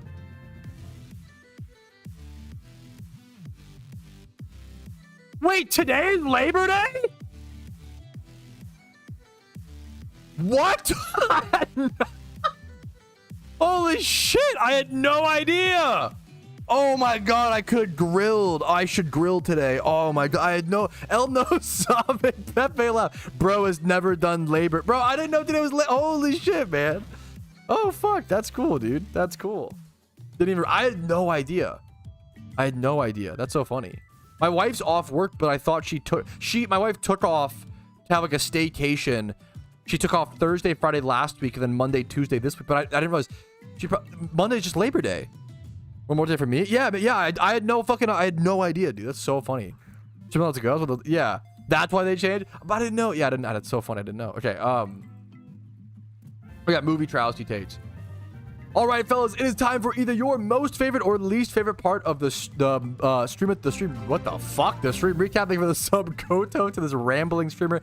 Time for the movie Patrouski takes. Okay, if you don't know, my name is Patrouski. I've been watching a lot of movies in the year 2025, probably about a movie a day. And me and my wife have a movie pass to our local theater where we pay like $20 a month each person, and we can go see unlimited movies. And we see like, dude, we see like 10 movies a month. It's fucking sick. I love it so much. We love it. It's such a fun thing to like do a date night like twice a week, go see a movie, talk about it afterwards. I love it so much, man. If your local theater does a deal like that, I cannot recommend it enough. All right, let's talk about now. This is a really weird movie Patrouski take, okay? Because like 80% of this is just stand-up comedy, okay? Which is like, I love stand-up comedy, and a lot of this wasn't watched recently. It was just, I didn't realize I logged things on a website called Letterboxd, which is a cool way to like track what movies you've seen, keep memory. Because I forget what I've seen. I forget my thoughts and my memories. It's nice to keep track of it, have it all logged. I really enjoy that, right? So we're gonna start with it. Some of it's gonna be controversial because stand-up comedy just in nature is. Stand-up comedy is a really tough gig, man. It is people trying to play a line without being too offensive for a not funny joke. That's always not good, in my opinion. But they're also trying to be like funny enough. They're trying to play that line. And how do you play that line right? And comedy is the most subjective thing in media, in my opinion. If you don't like these stand-up comedians, I totally get it. I love a lot of these guys, and hopefully, you know, you don't view me as a bad person because of that. But I don't know. I can't stop that. We're gonna jump into it, okay? Yes, you've seen Shane Gillis live. I'm jealous. You know, he's got his ups and downs. I love Shane Gillis, Beautiful Dogs. I think this is one of the best stand-up acts that I've seen in the past 10 years. I think it's so fucking good. I really love it. If it's not your cup, I get it. I think he I have a friend who only watched him like on SNL, and I don't think he did that well. I think he was really nervous, obviously. You know, who am I to say this? But like I love him as a, you know, memer, but like I don't think he like delivered his jokes as well on SNL, sadly. But his stand-up is phenomenal, and he's just a funny guy, and I'm rooting for him. So Shane Gillis, Beautiful Dogs, whether it's your cup of tea, check it, give it a shot. I loved it. I thought it was a fucking 10 out of 10, like one of the best stand-up acts I've seen in the past 10 years. And then next up, Aziz Ansari, okay? Aziz Ansari, Intimate. This is like a 2008 or 2000. This is a really old stand-up comedy, okay? 2010 is what it's from. 2010. To give you guys a little insight into my world, I used to listen to this stand-up comedy routine on Spotify in 2011. To give you a little like insight into the Patrouski mind, I fucking loved this stand-up bit, dude. I love this act so much. I haven't listened to it in years, but I loved it when I was a kid, you know, growing up. So judge me with that, you know, with a little bit of grain of salt, okay? And then next up, we're getting into a lot of stand-up is very personal, very guilty pleasure, very subjective. We're getting into some funny stuff, or some funny like that I like it, right? One of my favorite comedians of all time is always going to be Nick Swardson, okay? Is he a highbrow, like, you know, classy comedian? No, dude, he is teenage boy, fart jokes, poop jokes, like vomit. It's really dumb, but he takes me back to a time in my life that I just laughed the most, and I love his, you know, he is everything immature, he's everything stupid, and I don't like a lot of content like that, but he's just my golden goose, my guilty pleasure, fucking, you know. So let me have my king, my fucking man that I love, Nick Swardson. Now, he did a movie called Bucky Larson, Born to Be a Star. Even though I love Nick Swardson, okay, he plays for those who don't know Nick Swardson, he's in a lot of like Adam Sandler movies. He plays the crazed fan in Blades of Glory. I think he's super underrated there. He's done his own stand-up. He's in Grandma's Boy notoriously.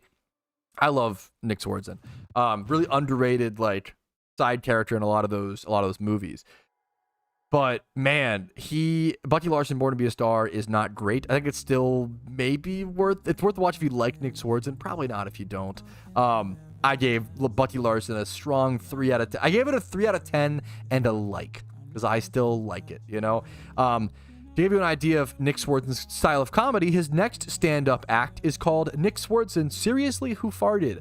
I'm not going to go into a lot of the details. These are just dumb teenage boy level stand-up that I just enjoy and have a lot of nostalgia for. So I gave Seriously Who Farted a 9 out of 10 and a like. And then I gave Nick Swartzen Taste It a 4 or an 8 out of 10, an 8 out of 10 and a like. And then next up we get to some movies. But even these are like movies. I watched I think the first 20 minutes of Disaster Movie and I had to stop watching it. It's one of those like scary movie type parody movies and it just didn't do anything interesting. It felt like Family Guy, where like all the bits were disconnected. It didn't feel like an actual like plot line or overarching storyline. It felt like they just wanted to tell as many gags as possible, but none of them were correlated by any means. I gave it a, I couldn't get through it. I gave it a 1 out of 5 or a 2 out of 10. Date Movie, I also dropped within the first like 15 minutes. I remember watching this growing up on like cable television and even being like, oh man, this is rough. Have you seen Airplane? By far one of the best comedies. Reminder, comedy is really subjective, okay? One of the most subjective things. I had to turn off Airplane at 13 minutes. It was not for me. I don't think it's bad. Really wasn't for me. Really not my style of comedy. I think 80s comedy in general is just really not my style. I love things like Step Brothers. I love things like Spaceballs. Did not like Spaceballs one bit. Don't like 80s comedy. I love Grandma's Boy. I love Happy Gilmore. I love Step Brothers. You know, Brigsby Bear, I guess. I watched the new Naked Gun movie in theaters and it was like fine. I like the effort put in, but it's just not my style, you know? Holy hot take. Comedy is super subjective. I love Tim Robinson. I love Friendship and I love his show. I think Tim Robinson's I Think You Should Leave is the funniest. I think it might be the funniest thing I've ever seen in my entire life, which is kind of fucked up, but I think it's true. Next up, another Nick Swartzen stand-up comedy special. Nick Swartzen Make Joke from Face. I gave it a 10 out of 10. I watched this recently, his most recent special, and I did really, really enjoy it. I liked it. I laughed a fair bit at it out loud. What I'm looking for in a comedy special, a stand-up act, is I should be laughing out loud through like at least 30%, if not 50% of the set. That's like really impressive to me. And I think Nick Swartzen Make Joke from Face did that. You can make fun of Nick Swartzen for being, his jokes aren't the most mature and he's very silly willy, you know, whatever, right? I genuinely think Nick Swartzen is one of the best physical comedians and best stand-up performers of all time. The way that he moves his hand, his facial expressions, his voices, I think his performances are actually like just objectively and incredibly talented and that's what makes him really funny to me personally, and the stories that he tells. Next up, man, talk about hot takes. The Dark Knight Rises. I don't know if this is that much of a hot take. I'm not sure. The Dark Knight Rises, the third Batman movie. Me and my wife, for those who don't know, we have our movie pass. We watched Batman Begins, The Dark Knight, and The Dark Knight Rises all in theaters recently. They did a 4K re-releases to celebrate Christopher Nolan. I gave The Batman Begins a 10 out of 10 and a like. I gave The Dark Knight a 10 out of 10, but no like. But The Dark Knight's probably a better movie objectively, but I prefer Batman Begins from a story perspective. I miss when superhero movies were like real origin stories. And then The Dark Knight Rises. The Dark Knight Rises, I'm not going to say any spoilers here, but if you want to read my full review on Letterboxd, oh my God, I didn't realize how long this was. This review is 1, 2, 3, 4, 5, 6, 7, 8, 9, 10 paragraphs. I wrote a fucking novel for Dark Knight Rises. It's a 6 out of 10. This movie has some amazing points. I give it a 6 out of 10 and a like. Okay? This movie has some amazing points and then some goofy ass fucking scenes that make no fucking sense. The Dark Knight is the most tightly shot movie like maybe of all time. I don't think you could add or take out a scene in The Dark Knight. It's such a it's a perfect movie. The Dark Knight Rises, I feel like you could have simultaneously cut scenes. Any scene where Batman's in his fucking helicopter it's all goofy. Every scene is goofy as fuck with that. Every action scene is like has no actual plot relevance. It's all like really overdone. Any scene of him in the fucking Batcopter looks goofy as hell and is goofy as hell in my opinion. This movie also had, I think, the worst acted death I've ever seen in a blockbuster movie. I'm not going to say who, or, someone dies in Batman, shouldn't be a spoiler, but like literally the worst acted death I've ever seen in a blockbuster movie, where the person, they're like sit there, they go, I couldn't fucking believe it. It looked like they looked like the fucking nausea symbol on like Windex when you don't want kids to drink it. Like, it's actually fucking crazy. I couldn't believe it was an actor. I couldn't believe it. It was insanely poorly acted, that part. And there's a few Dark Knight Rises. The positives of Dark Knight Rises, the cinematography is also kind of boring in Rises, in my opinion. The camera shots, but who am I? The best part of Dark Knight Rises that speaks to me and I just love is the everything about the pit. Everything about the pit is so good. Everything regarding the pit is like an S tier premise. All the fucking visual correlations to the wet, like, dude, the pit is so good. Everything about the pit is so fucking good. Everything about the pit is so good. Everything regarding the pit is so fucking good. Okay, the pit is the best part of the movie. Holy shit. And I do like that, like, they aren't afraid to make Batman actually go through like some really terrible like hardship. That's like a really, they've always done that in the Batman movies. This shouldn't be a spoiler. Maybe it's like the lightest of spoilers, so apologies. My wife agreed. My wife gave this a 3.5, so a 7 out of 10. I gave it a 6 out of 10. This movie just has some like really lazy moments, which, I mean, to be fair, they're coming off of making 2 of the most perfect movies ever, Batman Begins and The Dark Knight, so it makes them that they'd be burned out for Dark Knight Rises. There's a scene where one of the biggest scenes of the entire movie, okay, you obviously know Batman and Bane are in the movie. It shouldn't be a spoiler. Batman and Bane step up to fight, okay? They come for like maybe the final encounter, okay? Maybe the biggest fucking hand-to-hand combat fight in the whole movie. And what do they say to greet each other? Bane says, oh, I didn't even get to how goofy Bane's voice is. Bane says, are you here to watch Gotham burn, Batman? And Batman goes, no, I'm here to save it. That's it! It's the peak of the movie! And the villain says, oh, are you here to watch the city burn? No, I'm actually here to save it. Like, what? What the fuck? That's what you wrote? You actually wrote it? That's insane to me. That line was so pathetically lazy. It was really fucking sad to me. And then the Bane, I didn't even get to the funniest part of the whole movie is the Bane voice. So fun fact, I tried to watch The Dark Knight Rises 10 years ago around when it released, and I turned it off because I thought that I was watching a bootlegged copy. When I first heard Bane's voice in the opening scene in the plane, I thought that it was dubbed over to avoid copyright. I was watching on a certain website. I thought it was dubbed over to avoid copyright. So I was like, I'm not going to ruin my experience. I'm going to turn off the movie because I can't watch the movie with this voice. And it was actually just the real fucking voice. I couldn't believe it. I don't know if I'm alone in this. Bane's voice in The Dark Knight Rises is insanely laughably bad. I cannot take him seriously. He sound like, Batman, how are you doing today? What's up, Batman?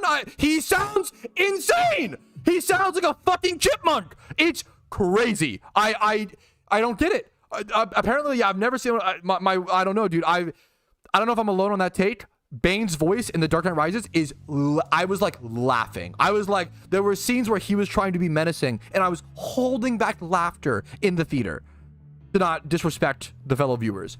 The Bane voice is one of the worst decisions I've ever seen.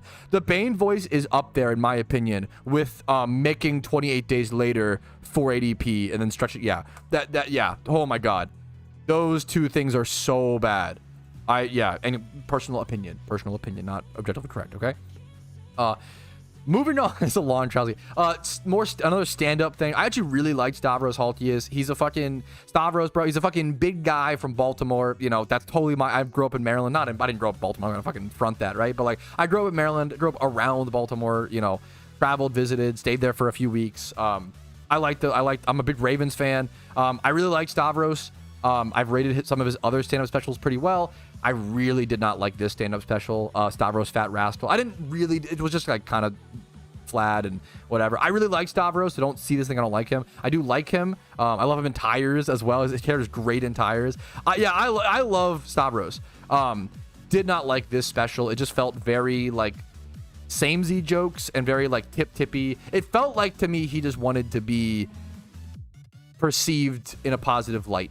I think that was his main goal in this special. And when you do that as a stand-up comedian, I feel like you're doing the wrong thing. You're like kind of killing the line playing, right?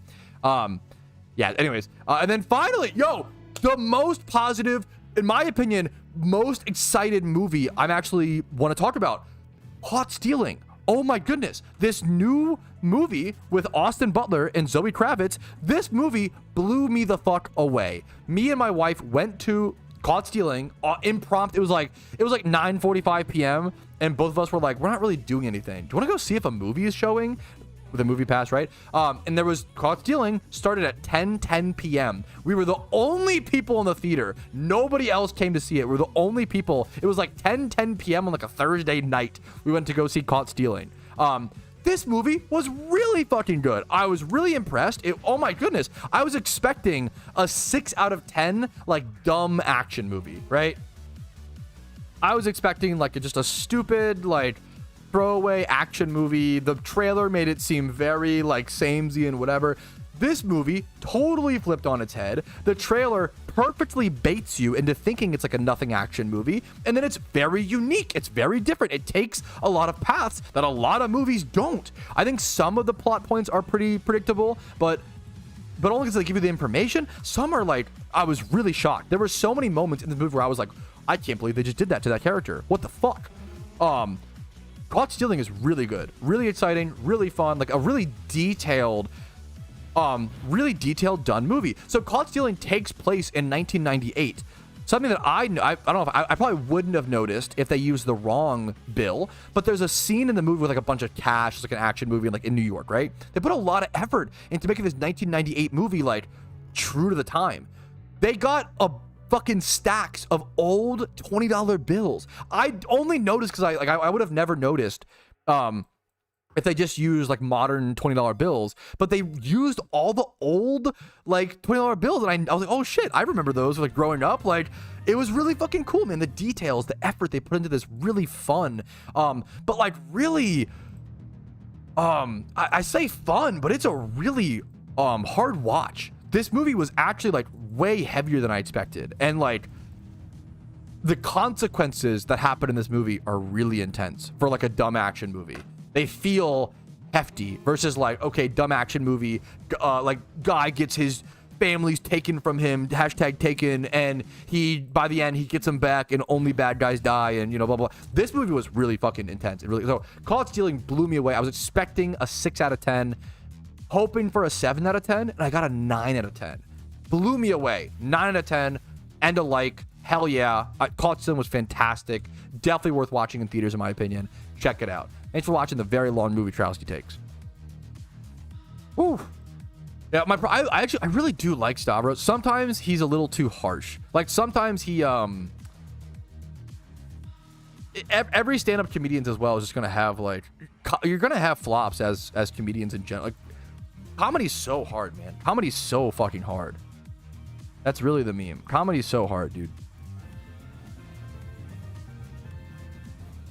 Good chat, good word. Yeah, thank you to anyone who stuck it through the movie Patrouski Takes who's not a huge fan. I that was too long. I do want to make them a bit shorter, so sorry about that.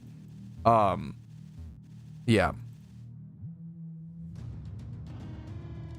Dude, that's fair. Like, I think that's fucking fair. Like, Cartman's voice in the early is like kind of funny. But he's supposed to be like a goofy kid. I guess that, Versus like Bane is supposed to be like a fucking villain, and he's like, what do you think, Mr. Batman? Yo, what's up, Sincerity? How you doing, dude? How you doing, dude? Happy to have you. What's up, I do need to go do a quick, my one stretch break of the stream. I've been live for 3 hours. You have personality. I appreciate it, Jay. You're fucking too supportive, Jay. That's very funny. I'm a sucker for, if someone was like, I hated tires, it wasn't for me, I'd be like, I get it, dude. I am the demographic for tires. I'm a 27-year-old white guy. Tires is really good to me, really funny. I really enjoyed it. Someone told me they didn't like. I really like tires. Season 2 was so much better than season 1 as well. Not that season 1 was bad. Season 1 was just kind of like, what's the word? Season 1 was like very chill. It was a good background watch, but season 2 felt like season 2 developed the plot a lot more. Season 2, like, season 1 of Tires felt like a background, like, comfy show, you know? Yeah, season 2 has more story, more plot development, more. I was like, oh shit, like, I really like Tires. I watched Tires season 1 like 3 times. It's like an 8 episode, like, it's a really short show. I really like Tires, man. It's really fun. And season 2, yeah, was a huge. I need to watch season 2 a few more times now. Is what I'm learning. Yeah. All right. Let me catch this. Dusty Dumps. Thanks for the Prime, man. I really fucking appreciate that. And Kodo again, thank you for your Prime. Sorry for the extra late double. Thank you, but thank you so much, man. If I ever shit on your guys' like favorite movies or shows, please know that like everything's, when it comes to media, obviously it's all very subjective. If someone told me like I love Whiplash, I love Step Brothers, I love Brigsby Bear, I actually just moved. I had to swallow my hipster pride and move Interstellar to my top 4 favorite movies, because as much as I want to be a hipster and be like, you know, Interstellar is a really good, the best movie, but not in my top 4, dude, that movie is just so, it's in my top 4. I think, yeah, that'll be in like tomorrow's stream recap. We have some more movies to cover, but goodness gracious, man. Interstellar is, I think Interstellar is so obviously the best movie ever made. Like, it's not even close. It's not even fair to other movies. It's like, it's fucked up, man. Interstellar is like if LeBron went to a fucking middle school basketball game and like played and just like dunked on all of them and like fucking broke their ankle. Like, that's what Interstellar feels like compared to other movies. It's really fucked up. And other movies are great. Interstellar is just like literally hard to fathom. I don't think yet, but I could be wrong. Damager. I think I need to get to I still have some. I haven't healed yet. I still have some Spore. I probably need to do like 5 more Dittos. Did you just catch Ditto slow, man? You know? Dude, happy to have you, Dusty. Also, like one of my friend's favorite movies is Barnyard, so I respect the fucking the cow pick. Hell yeah, sincerity. Okay, I am gonna do I do 1 stretch break at least. I try to do stretch breaks all, you know, through streams. If I'm gonna play a lot of hours I love playing a lot of hours of video games, but we can do it like somewhat healthily, you know, at least try, right? I'm gonna go do my stretch break. I'm gonna go grab the mail, you know, all that typical stuff.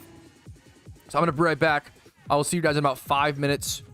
Quick little stretch break. I recommend, you know, do the same, get a stretch break, get some water, you know, yada yada. I can't wait for SCP2. Dude, are you excited for Now You See Me, Now You Don't? They're making Now You See Me 3, and they're finally doing the name.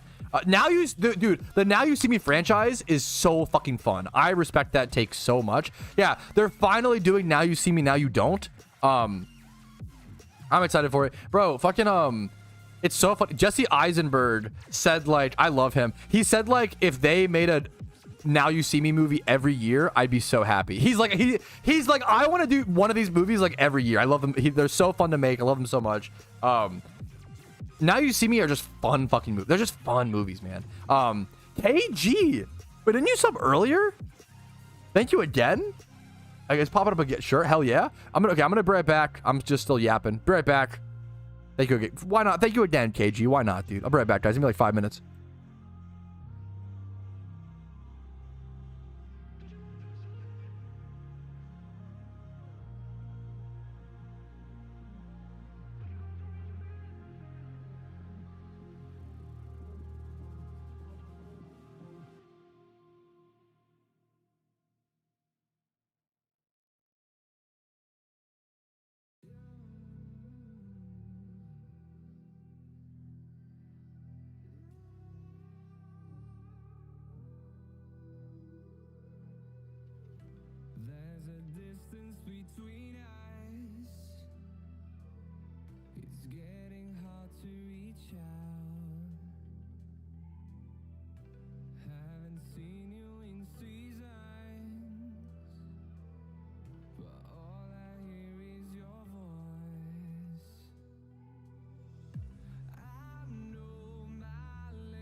Okay.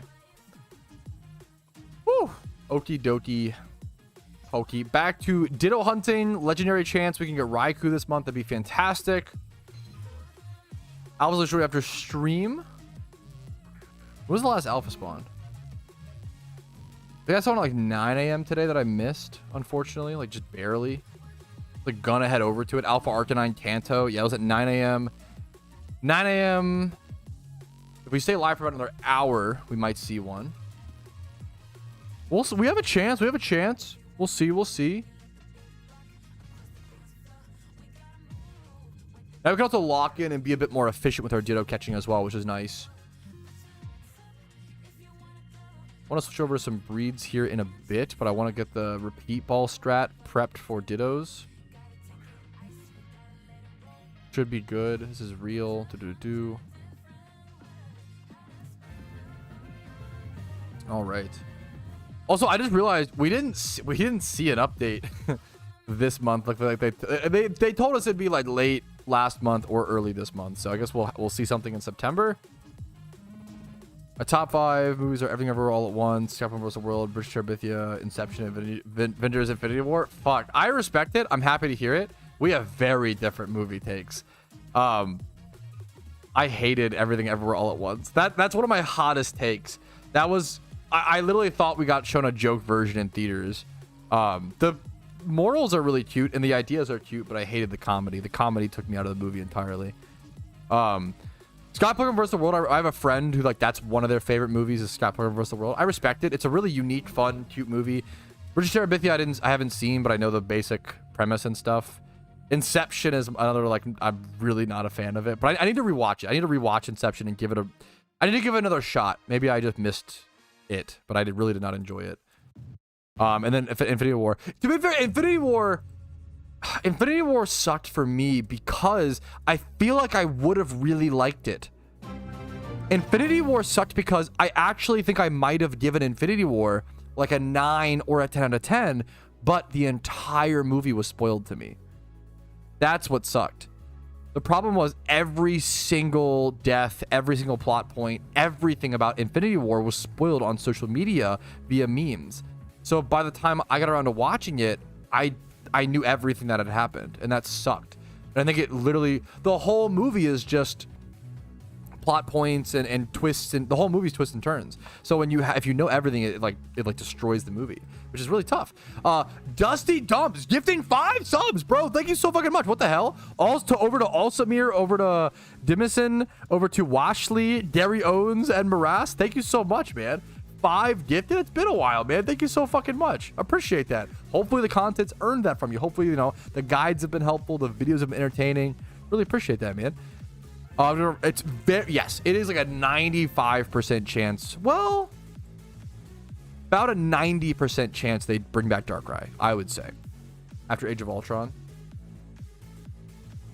I didn't watch most Marvel movies until this past. Me and my wife, like, I had never watched like any Marvel. I hadn't watched the first Captain America movie. I hadn't watched Civil War. I hadn't watched like any. I had watched like Iron Man 1.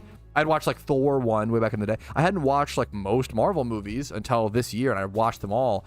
And there were some where I was really pleasantly surprised, and then a lot where I was really disappointed. Thunderbolts is, I was vehemently surprised by Thunderbolts. Thunderbolts was so good in my opinion. I love Thunderbolts. Thunderbolts was the first 5-star Marvel movie I've given, like, perfect review for my personal score since Iron Man 1. Iron Man 1 is a perfect fucking 10 out of 10 amazing movie. Yeah, Thunderbolts really surprised me. I could see giving like an 8 or a 9, or like I could see giving I really liked it. I gave it personally a higher score.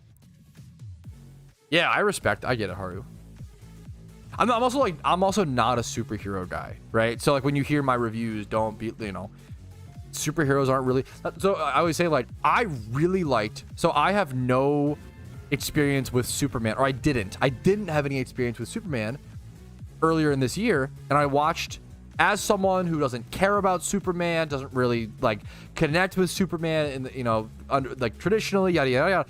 I watched Man of Steel, and I was like, oh my god, I fucking love this movie. Man of Steel was like a 9 out of 10 amazing movie to me. I thought it was so good, but a lot of Superman fans don't like it, and that's where I was like, I have to be like, I'm not a superhero fan. I really like Man of Steel, but it might be because I'm not a Superman fan. Where a lot of comic book, like OG Superman fans were like, hey, this isn't the hero that I know. You know, this isn't the hero that you've showed us for 50 years, right? If not longer. Yeah, longer.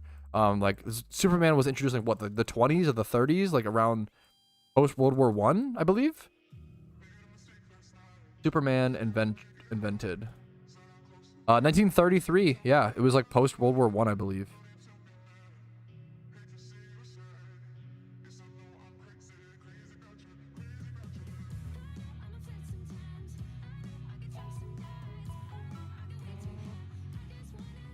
Yeah, great villain. Exactly, Tam. That's how I felt. I totally agree. What's the range for needs speed of EVs? I focus something about base cities and no speed, but like 70. That's a great. It depends on the Pokemon. It depends on how you build it, right? But like, if you want a general rule, yeah, I'd say general rule of thumb about 60. You kind of nailed it. About 60 base stat speed on most Pokemon is where you stop EV training them in speed. It depends, you know. If you're building like so like Scizor is a good example. Scizor, you often go 2v2 HP, 2v2 speed or whatever.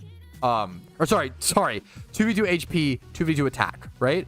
But if you're like a Swords Dance Scizor without U-turn, if you're like Swords Dance Scizor with like Bug Bite and like, you know, Bullet Punch, etc., you know, you should go 2v2 attack, 2v2 speed probably, right? Like you if you're trying to sweep, which you can do on a Scizor, you know, just depends. So Ken Chicken, do you want the hot take? I actually really liked Superhero Movie, like more than most of the parody movies. The one with Drake, the one where Drake Bell plays like the Fly or whatever. Dude, I watched that movie recently. I actually loved it. I actually had so much fun with it. I thought it was one of the better parody movies, like up there with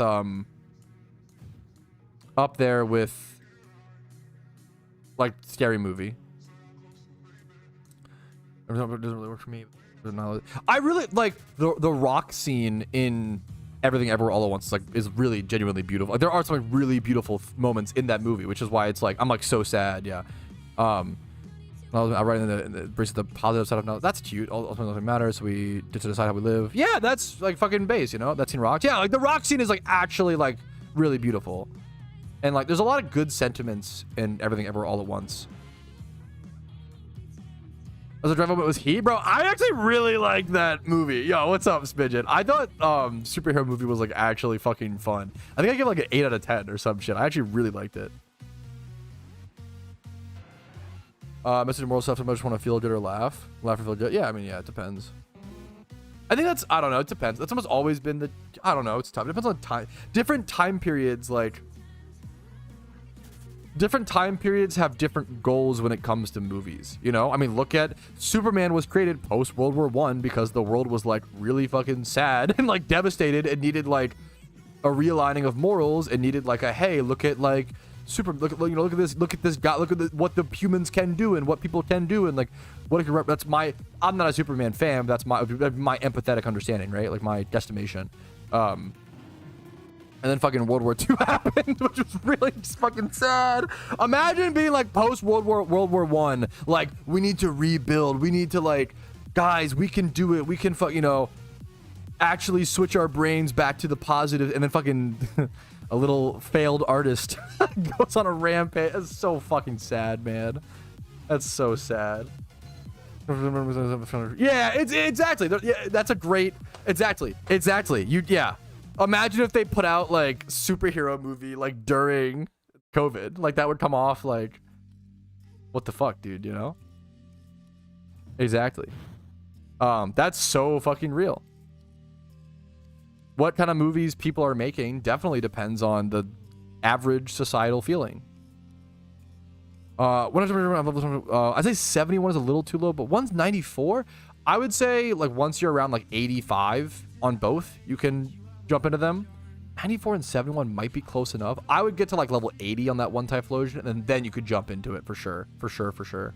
You might be able to start at that level, but you might lose some fights you wouldn't normally, but you could try it. Honestly, gym runs are so good that like even if you lose some gyms, like you're still making such good Pokeyen and you're passively gaining XP on your type. It might be worth it, man, you know? Yup. Exactly, yeah. A single Skype call, yeah.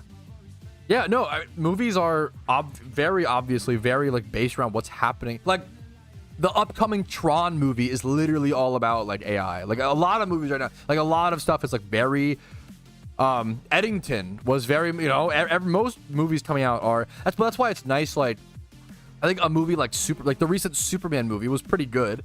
I think some people are overrating it a little bit. It's still very good. I think I gave the new Superman like an 8.5. I really liked it, but it's pretty like it's a simple movie. But that's like a feel good. Yeah, new Tron Ares. It's with Jared Leto at the lead. It does look good, but it's kind of, yeah. It actually does look really interesting. I don't know a whole lot about the Tron universe. Algae. Yes, dude. Oh my god. I'm sure you've heard. I joke about that all the fucking time, Ken Chicken. I'm sure you've heard me say that. It's so funny that the worst villain name of all time. 8.5? What? Bro, when was the last time you watched Dark Knight Rises? Okay. Kankitsu. Batman Begins. Oh, you're getting, hey. Kankitsu. People can have different takes, okay? Batman Begins, I gave a 10 out of 10 and a like. I think it's my favorite of the trilogy. It's a pure origin story without a world-ending plot at the end. With yeah. Dark Knight Rises, I literally called one of the most tightly shot, like one of the most perfect movies ever made. But it hurts a lot. But why? But why does it hurt? It hurts. It hurts that bad that I have a different take like that. I think it's fine to like. Also, so I'm curious, Kankitsu, what do you give Dark Knight Rises, right? What's your rating of it? 10 out of 10 or like 9 or like 8? If you say that you give Dark Knight Rises a 9 out of 10 and you're like freaking out over me giving it a 6, like, come on. Like, that's where we're gonna fucking fight this much over like 3 points. It's like, come on, man. It's not that, like, for me, if I rate a movie a 9, I'm like, I can fathom how someone could give it like a 4. I get it, you know? I can understand why it would not be for, you know? I think Dark Knight is like Dark Knight, not Dark Knight Rises. I wouldn't say Rises was garbage. I think it had some good things. I gave Dark Knight Rises a 6 out of 10. I think Dark Knight's one of the best. Like, I even wrote in my review, like, if someone tells me, if another 20-year-old white boy tells me that Batman the Dark Knight is their favorite movie, do I roll my eyes a little bit? Yes, but they're also kind of not wrong. It's kind of a fucking perfect movie. Like, it is actually, like, and that's something maybe I need to reflect on that, because I do kind of like, okay, like, sure, little edgy, but like, they're also not wrong. It's so fucking good. I think it's like a 7 or 8, 9. But you think it's like a 7 or an 8, and you're like, how could you give it a 6? Like, that's kind of crazy, man. Movie's not mid. I would say rewatch it, Kankitsu. Also, that's fine. I don't know. It's a big difference. I think you got to let people have other takes, man. If you can go read if you want to like understand where I'm coming from, you can go read my full review. I didn't want to give my full review. My Dark Knight Rises review is 10 paragraphs. If you want to go read it, like small paragraphs, and it has spoilers, which is why I did. So that review has spoilers. Most of my reviews don't, but I marked it as has spoilers. I gave Dark Knight Rises a 6 out of 10 because it has one of the goofiest voices of all time in any film, in Bane's voice, in my opinion. There's that terrible dialogue between Batman and Bane for one of the biggest final fights of the entire, most epic parts of the movie. I can't even say one of the worst parts of the movie. I can't say because it's a spoiler. I don't even want to allude to it. And then I mentioned the death acting. The death acting is one of the worst I've ever seen in a blockbuster movie. Every bat helicopter, there was like too much. They overused action scenes in Dark Knight Rises for like not good plot development. The best character in Dark Knight Rises is the young, optimistic cop. I love him. I love everything about him. I was so shocked. He was a great, you know. Dark Knight Rises has some amazing points, but man, there was some, yeah. Is there an event today? No event today. They're still happening, yo. What's up, LTM? We're just, no, not movie Trousy Tates, but we're just discussing some of them. Yeah, I get it. The first was at an impossibly high bar. Yeah, for sure. For sure. The honest take is, if I wasn't rating this in correlation to the other movies, I think it would be lower. I think it'd be like a 4 or a 5 out of 10. But within the context of the Batman franchise. Because those 3 movies are so good. Can one even give an accurate rating if they watched the movie within more than 3 years ago? I'd say so. No, I think that's too, I think yes you can. I think that's too harsh. I think the longer you go, it's tougher. For sure. Yeah, I've heard that the new War of the Worlds or whatever is like atrocious. Whatever is around higher more. I totally get it. Nothing wrong with, feel free to feel free to disagree with my certain takes, or like, I don't want people to try to convince me otherwise. I think that gets a little annoying to me. Sometimes if I'm like, oh yeah, I think this about this movie, fans of, it's like the One Piece fan theory, right? Like One Piece fans will try, if you tell them, hey, you don't really like One Piece, they will sit there and try to convince you to like One Piece, as opposed to just being like, oh, that's fair. We're both humans that have different opinions, smiley face. Like, One Piece fans can't fathom someone disliking, not all of them, but some One Piece fans literally can't fathom someone disliking their show, so they will like cope until they start to like it, or they like have to, it's really obnoxious.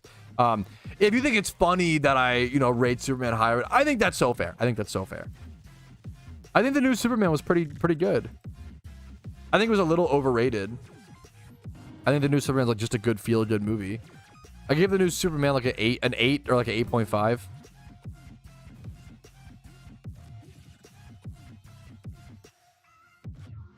Batman Begins is easily the most underrated of those three movies, in my opinion.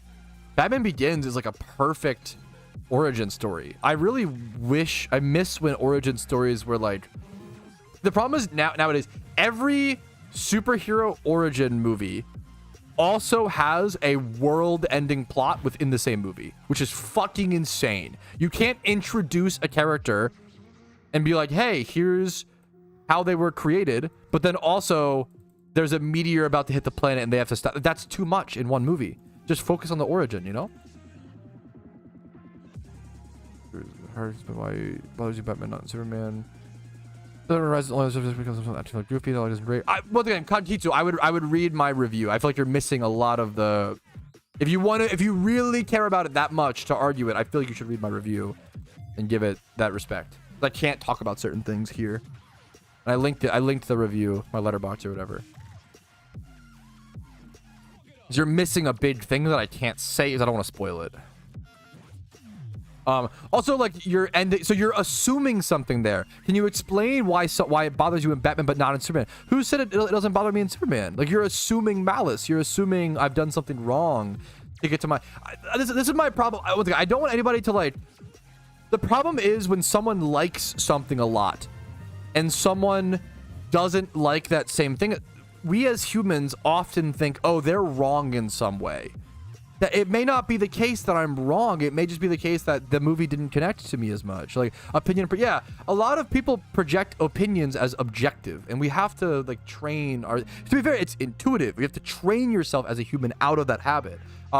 Someone is not bad or worse for like not liking a certain thing as much as you, right? Like, or like I really hate. It's like it's very pretentious when someone like I don't love Inception, right? To understand that's fair, but the wording, so you're saying that, but the wording you used goes against what you're saying. The wording at the end, can you explain why it bothers you in Batman and not in Superman? It bothers me if there's poor acting in a movie, it bothers me in both, right? And that like it depends on how poor acting and where, blah blah blah, right? What poor acting do you think there was in Superman? I'm sure I might agree with you, but like you're assuming you're assuming favoritism there or whatever. You're assuming it doesn't bother me, but it might just bother me as well, you know?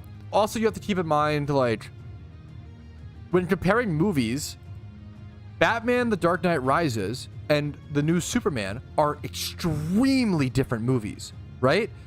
The Dark Knight Rises is this dark, gritty, very serious movie.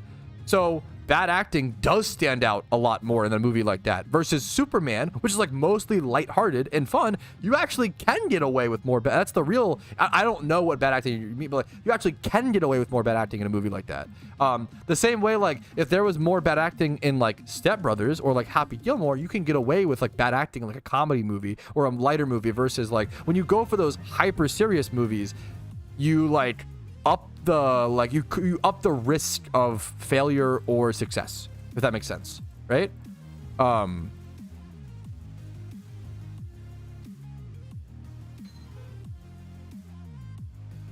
Well, I wouldn't say Bruce Wayne is not that comedic. You want to know I think the comedy in most of the Batman movies are actually fantastic. There's very little comedy in the Batman movies, but when it comes, it's really good. Pretty much all of Alfred's lines are Like Alfred is pretty much a comedic relief character in the Christopher Nolan Batman movies, and he's fucking awesome. Michael Caine fucking killed that role. I love secretly one of the best characters. I not maybe that secretly, but like, I love Alfred in the Batman trilogy. Oh my god, he's so good. He's so good, dude. I get what you mean. Yeah, my Letterboxd review I really do think dives into like one of the biggest points that I had a problem with in the movie. But I don't like when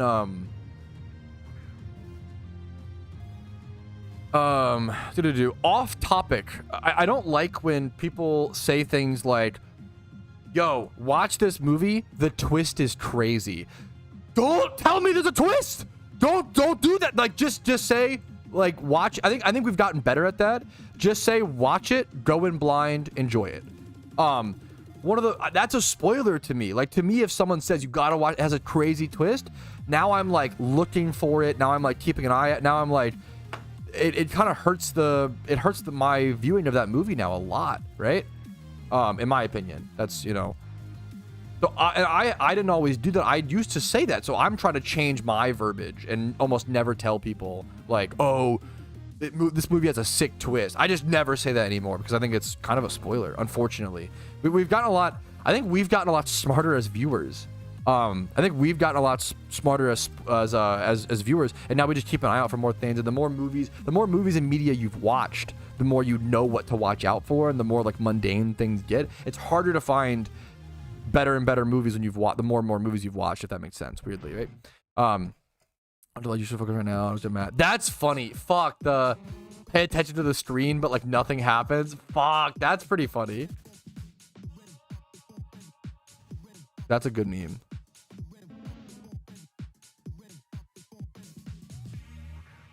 Yeah. I liked The Dark Knight Rises. Well, I really liked the Pit stuff. Anything regarding the Pit is amazing.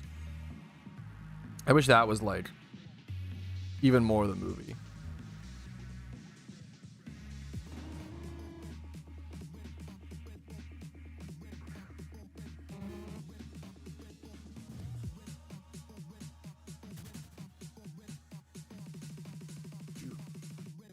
What are the movies we talk about?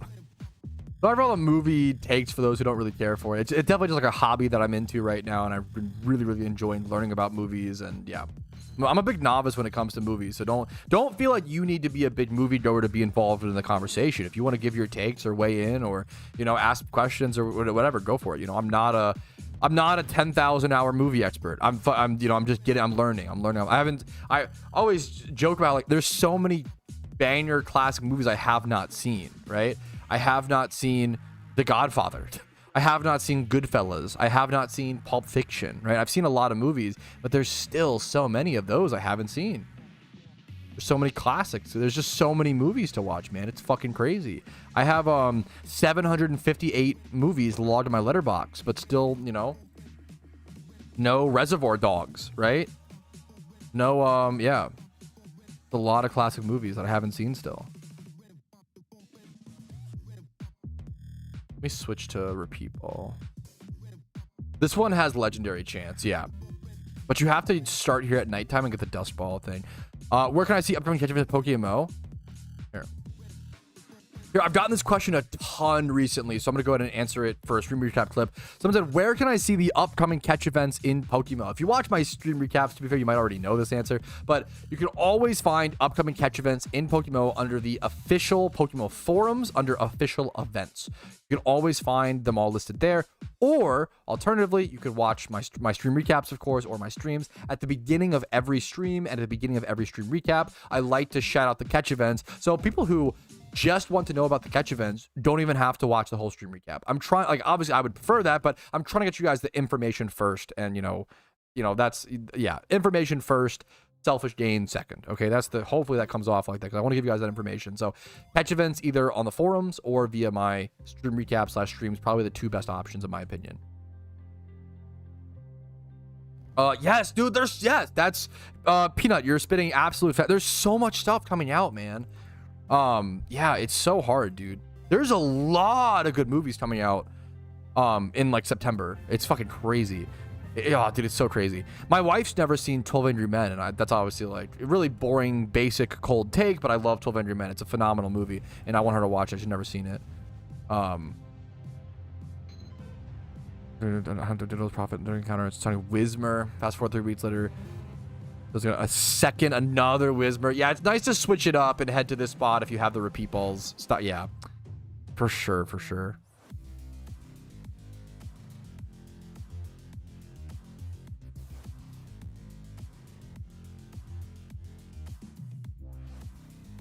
Yeah, also, I mean, yeah, that's why movie Patrouski like ends up, you know, like kind of being a relevant thing, because a lot of people probably watch movies while they play Pokemon, you know.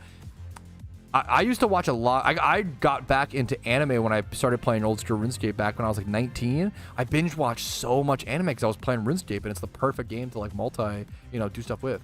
Well, this is an interesting Ditto catch. 20 plus in 5 stats and jolly nature. So if I get like, if I can brace like 31 attack on this and then, you know, pass over every other stat, this could be a really good, I'm gonna write this as noted. This could be a very good Ditto breeder in the future. I haven't caught anything crazy. I haven't even caught that many 1x31s. I've caught very few Dittos, haven't got nothing crazy yet, and the catches have been kind of meh. I've been pretty inefficient in my catching, but even so, it's been a slow day for Dittos for sure. Sometimes it's just a slow day for Dittos, you know. It is what it is. It is what it is. Dude, Yu-Gi-Oh! I would honestly love to rewatch Yu-Gi-Oh! GX. Holy shit. What? The fucking Master of Oz, the Pando that boxes, the Elemental Heroes. Bro, Yu-Gi-Oh! GX actually, I grew up watching original Yu-Gi-Oh! I almost feel like Yu-Gi-Oh! GX might be better. I don't know. That sounds jaded. It actually is like hurts my heart to say, but like, I don't know if better. I'm not sure. Dude, Yu-Gi-Oh! GX was really good. I have a lot of nostalgia for that show. I like looked forward to that show so much. Very hard to say. I don't. It's so close. It's so close. I don't know if I would say it's. I don't know, man. It's one with Jaden and like his big roommate who had the panda deck, and like I but I don't really get the rating. You have more solid reason for higher for the lower ones. In my opinion, yes. That's basically what it comes down to, Kunkitsu. You know, in my opinion, yes. If I were to give it a more accurate rating, because Letterboxd only allows, you know, the 1 to 5 scale or whatever, I think I would end up giving Dark Knight Rises a 6 points. It wouldn't be a 6 flat. It'd be a 6 point something. It might. It would be between a 6.4 and a 6.8. So it'd be mid to high 6s. I don't know where it would land there.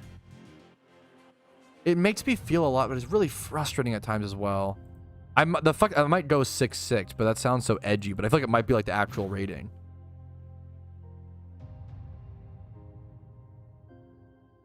I could write that. I've tried to start leaving on my Letterboxd reviews when I rate the movie something, but it's like not like Caught Stealing.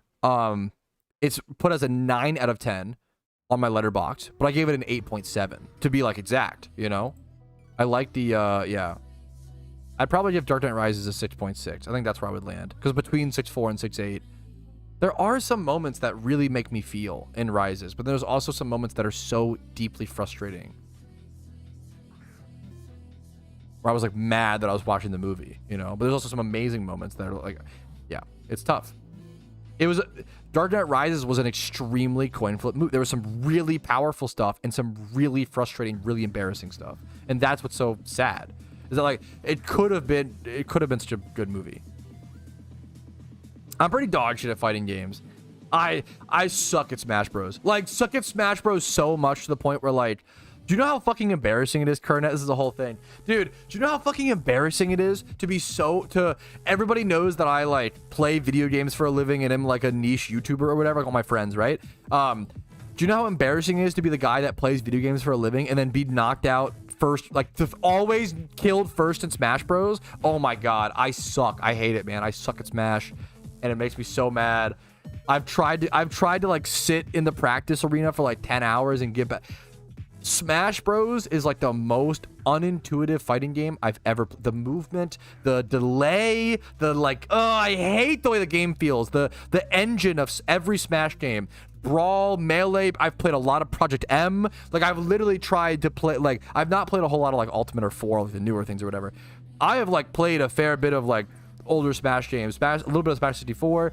I fucking hate the engine. Feels like dog shit to me. It's not dog shit. I just don't connect with the game. Brawlhalla, however, Brawlhalla is probably the only fighting game I was ever somewhat good at and really enjoyed. Brawlhalla was so fucking fast. That game, I love a fast fucking game that rewards mechanics, and Brawlhalla was that. There's a nice Ditto. It's missing HP, but sassy. It's got 4 stats, 29 plus. That is so high. And the fact that the nature is plus stat in the 31 is really nice. This is actually a really good Ditto. We'll definitely brace the HP on someone and make that a really sick breed. On Mortal Kombat, I just suck. I don't have much of an opinion on it. It's just not for me. I played a little bit of like Soul Calibur 2. I don't have much of a take on Mortal Kombat. I just suck at it. I don't know. I played a bit of Tekken 3 and Tekken 5, I believe. A little bit, just, you know, out co-op. Let's say the only time I trust for audience reviews around tomatoes probably because I have a review on. You have to purchase a ticket to see the movie through Fandango. That's so funny. That's so funny. Purchase through Fandango. Wow. I respect it.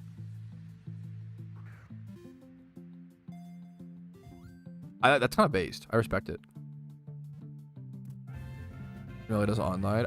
Once again, I can't speak to. The engines to me. I don't like delay in games. I don't like when I.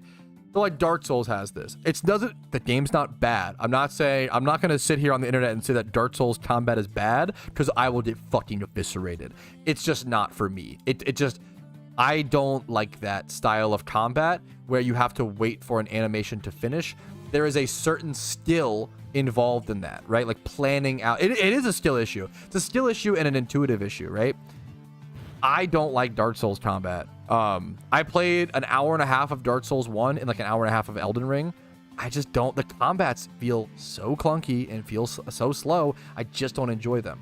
Put me on Brawlhalla, where you can change which way you're jumping, throw your weapon, do like fucking shift, jump. Brawlhalla, you can do insane movement. Brawlhalla feels so fucking good. You are uninhibited in your movement. Oh my god. Brawlhalla feels so fucking good. I prefer a game like that versus a game where it's like, no, like you pressed your swing, so now you have to wait 3 seconds until your animation is over to make any moves. It fucking feels so dog shit. I hate it. It's not bad.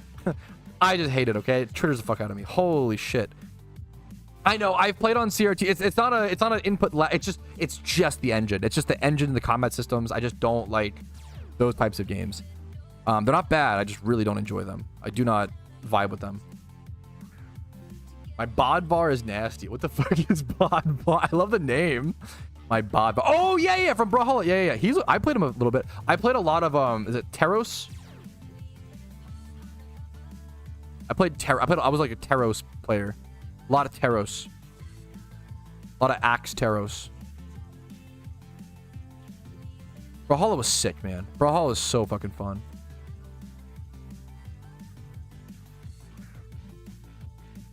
Where you're coming from? I don't think it's not an age thing. It's not to.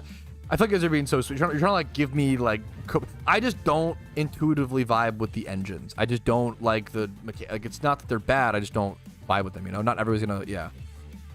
I don't like games where you have to like wait for an animation to finish to do the next one. I'd rather you be allowed to animation cancel and just increase APM. I don't like yeah. Not that like obviously Melee is like a really high APM game, right? I just don't like the way the game feels.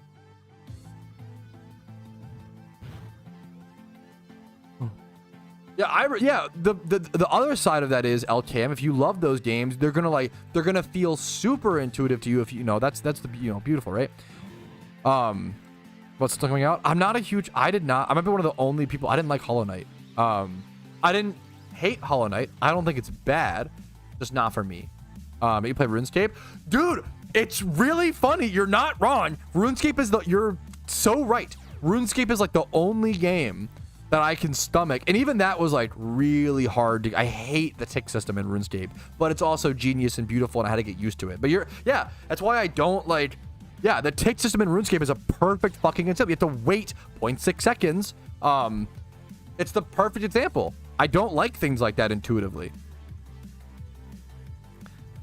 It will hunt you down. If people want to hunt me down for like very politely being like, hey, that's not my cup of tea, I'm glad people enjoy it, blah, blah, you know, then they need to fucking get a grip, and I will hunt them back. Okay, I'll fucking give them some deer antlers and see how we fucking roll. Okay, I respect Hollow Knight. It feels very fluid. I respect the jumping, and you know, the combat feels awesome. It feels very skill based. I don't like retracing my steps. I don't like Metroidvanias. I don't like games where you have to retrace your steps. It's just not my maybe not like always, but like I don't like games. I get lost in games like that constantly, and then I just wander around not having fun and getting bored. And it's like, this is not engaging gameplay. This isn't like interesting. I'm not like getting punished or rewarded. Like it just feels silly. Yeah, I really need to go heal. Whoopsie.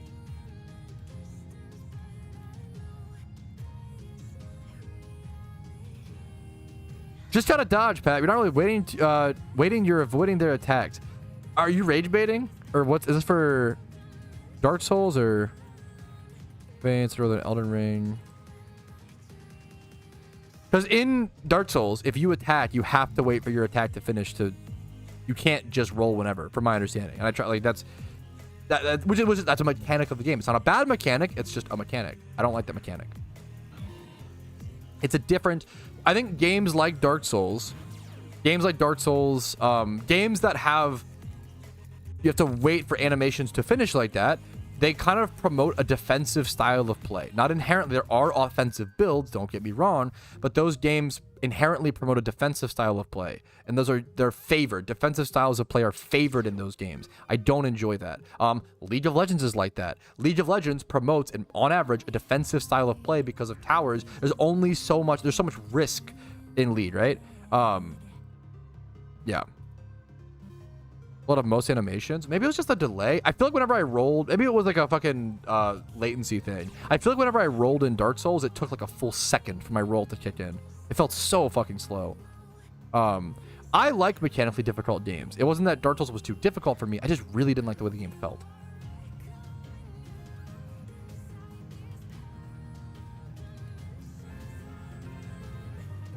Games of the ledge. I know I've seen a lot of clips of that, but I don't understand ledge stuff and whatever.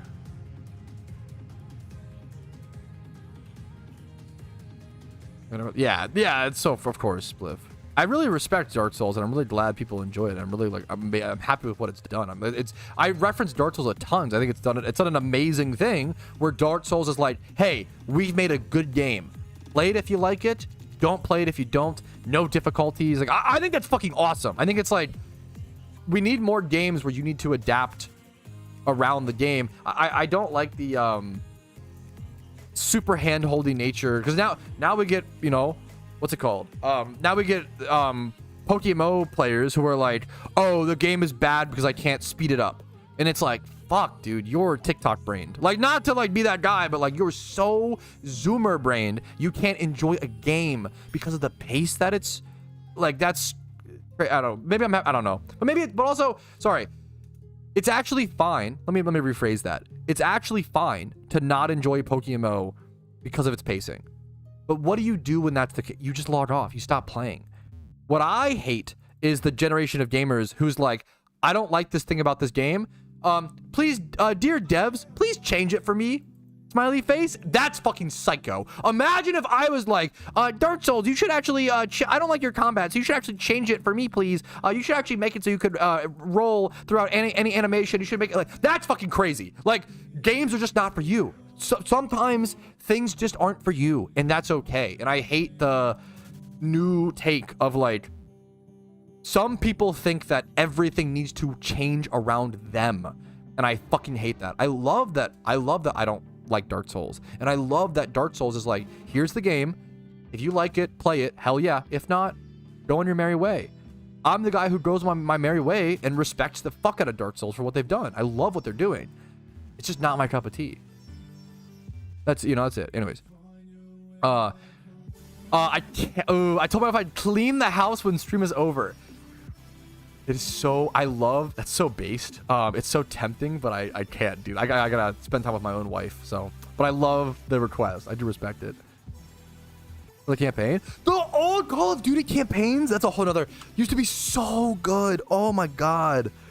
People, okay. Call of Duty is actually crazy, because Call of Duty might be I haven't played modern Call of Duties, so if they're actually like not bad, please let me know. Please don't let me, like, you know, I'm not saying they're bad. I don't know. Outside looking in, it seems like a lot of people aren't happy with modern Call of Duties, right? Call of Duty might be one of the most, like, they are still living off of the success they had, right? It's kind of insane.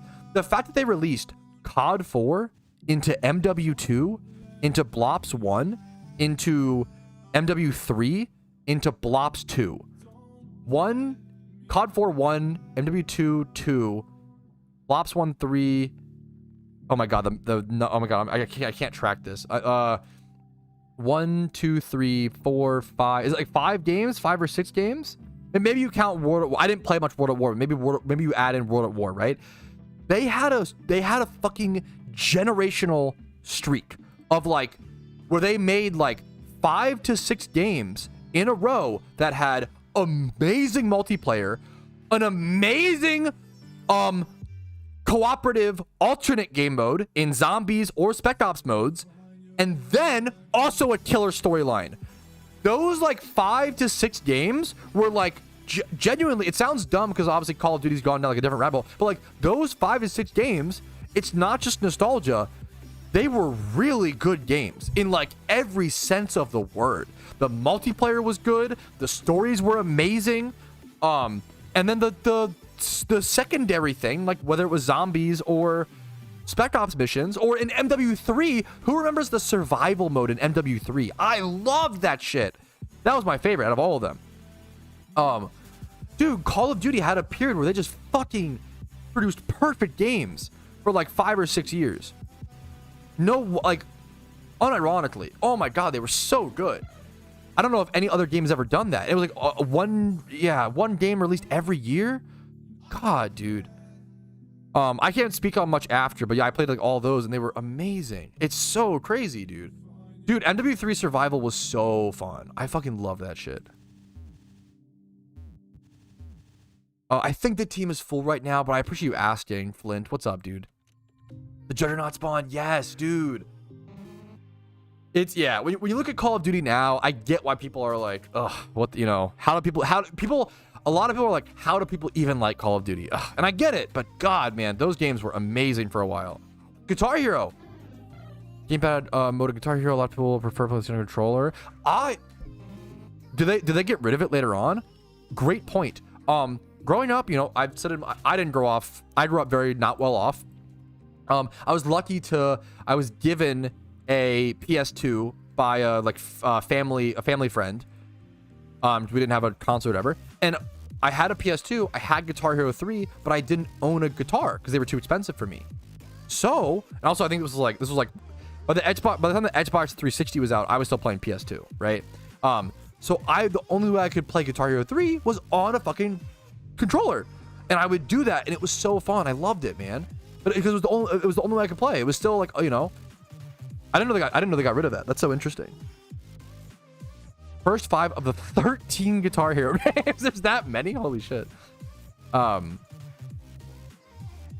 Yeah, I just can't speak. I never played Call of Duty Ghosts. The last Call of Duty I played was Advanced Warfare, which I hated at first, but then I actually did come around to the multiplayer in Advanced Warfare. I was like, maybe this is good, and I was just being a grumpy boomer.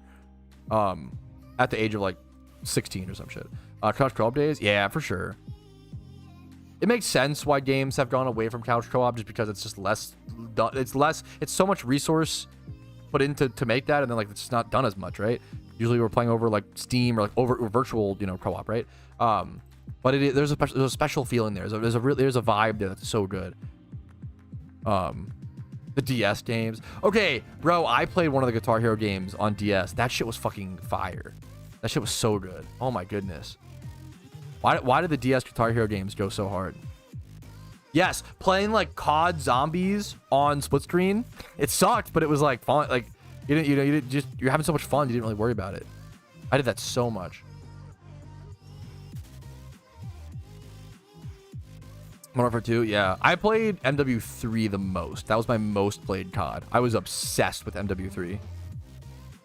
Halo, yeah. I played a lot of Halo 1. That might be the game that I have played the most split screen of is probably Halo 1. I played so much Halo 1. 3-player PvP, like split screen, and then also 4-player, and then also like co-op campaign a little bit. We mostly played the fucking PvP. It was so fun. I also played a fair bit of MW2 split screen PvP. That was really fucking fun with me and my friends. That's how we didn't have like Xbox Live. That's how we did it, you know. MW3, I really loved MW3.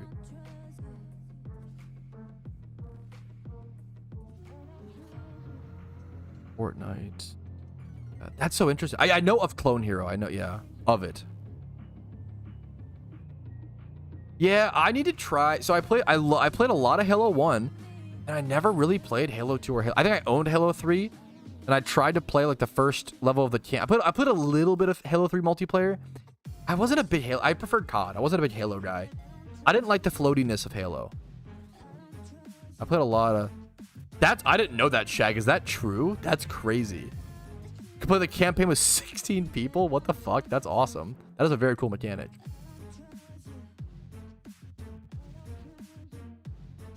Yes, dude, I loved MW3. How's life? Really good today. What's up, Pixels? How you doing, man? Last month was a stressful month, but I feel like we're entering a good era, you know? What's up, man? As always, as always.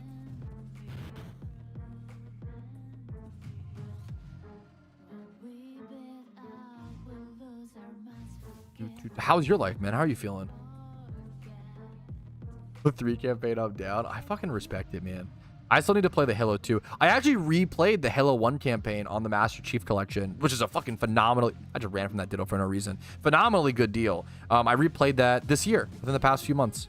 And I went to Halo 2, and then I like never finished it. I'll get back to it. But I just recently replayed through the Halo 1 campaign, and it was great, man. It's kind of a drag at times, I will say. I get lost in the levels. It's so good, dude. Yes, I play the playlist where it's like the full campaign of, yeah. It's so hard. You guys can call me a coward. Go for it. I do not play Halo beyond like the normal difficulty. Once you go beyond that, it's just not fun for me. I aggressively respect anyone playing Halo 1 on Legendary. I think me and my friends did it once, and we got all the way when we were kids.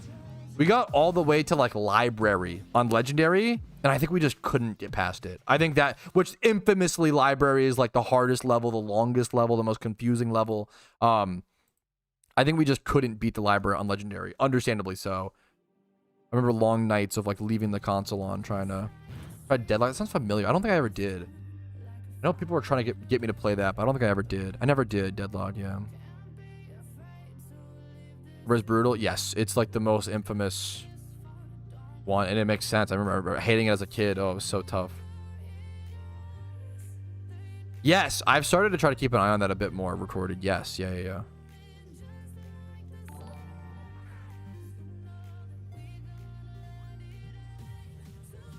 Thank you for the sub, JB. What's up, dude?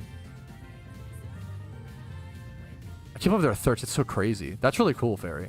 I just played Guitar Hero 3 for the most part. The DS one, maybe a little bit of 2. I don't think I ever played 1.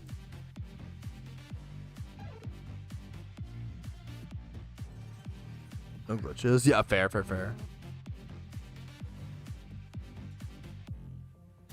I miss midnight releases for video games. That shit was so fun. Or even like midnight releases for anything. I used to love midnight releases for Magic the Gathering sets. I loved that shit. But now they moved it like all to like 8 p.m. or whatever, because like it's just people are old. Like, what's the point? It's hard to be up at like midnight when you're like 30 years old. I get it, you know, but like, damn. Like, what happened? Yeah, what happened?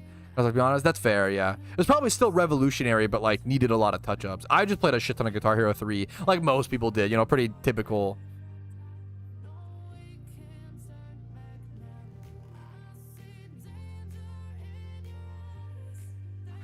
I love Guitar Hero 3. Ditto hunting and hoping for a Raikou. That's the, yeah. Ditto hunting with also upside for Raikou. Camping out, yeah. Loss of time.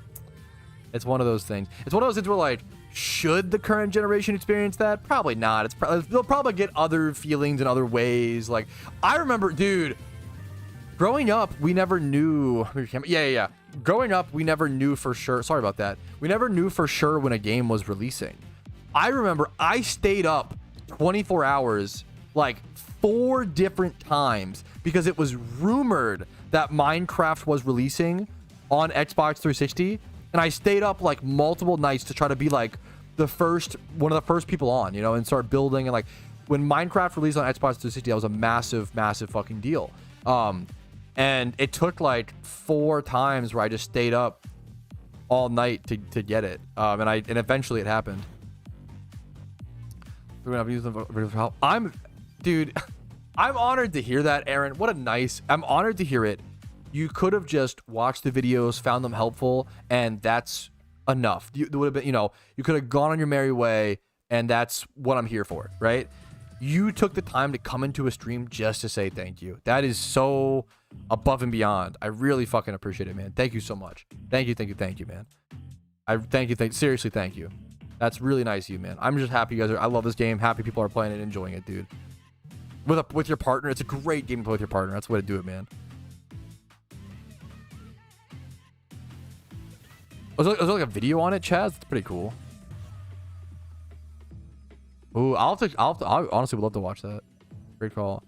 Dungeon Defenders, yep. Yeah, I mean, for those who don't know, I have a side channel called Retro Pat where I did a lot of Dungeon Defenders content. It's one of my favorite games of all time. Easily, like, one of the most underrated games of all time. Dungeon Defenders is so phenomenal.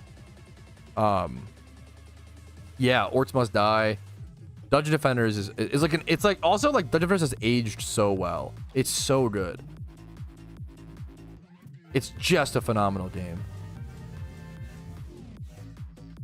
That's so interesting, Fairy. Because yeah, PAL had, from my understanding, wasn't PAL it's PAL versus NTSC, correct? You're more of the, I know a little bit, but you're more of the, and then PAL is lower frames, right? PAL, you have less FPS, so like you're able to do you have like more, what's the word, it's less FPS if I recall correctly. PAL, so the game's like a little slower, you have like more time to like execute things, correct? Feel free to correct me. I'm asking questions when I say that. Oh yeah, fuck, anybody bringing up Dungeon Defenders, I assumed you just, yeah, no, if you don't know, I have a side channel called Retro Pat, which was largely dedicated to Dungeon Defenders for about 1.5 years. I have like a 100 and how many episodes playthrough of Dungeon Defenders on that channel, and I loved it so much. And it was like all about playing Dungeon Defenders like from scratch and learning the game, and it's a blast, man. I love Dungeon Defenders. I can link it. Retro Pat Dungeon Defenders. Let's see. How many episodes is it? It's no shot.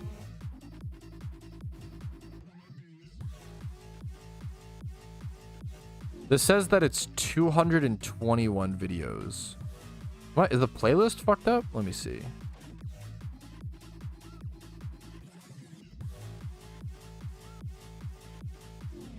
It's like almost a 200 episode series.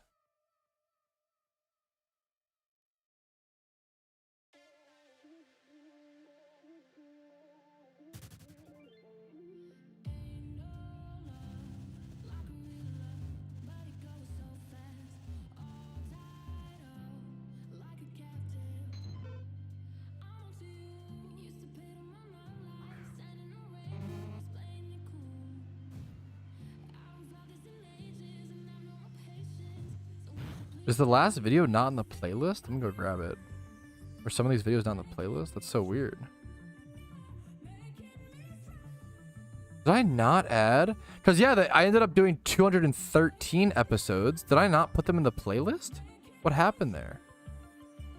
Were they in the wrong order? Yeah, the final episode was episode 213.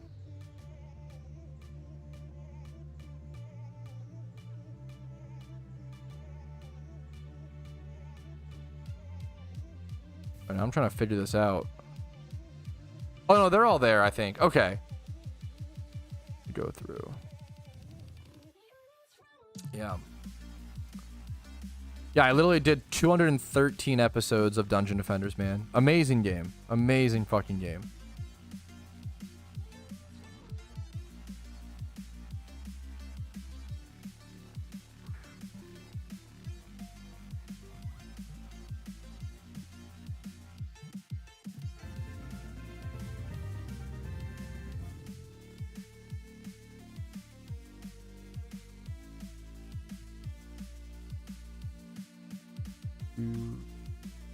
It was such a passion project as well. Like most of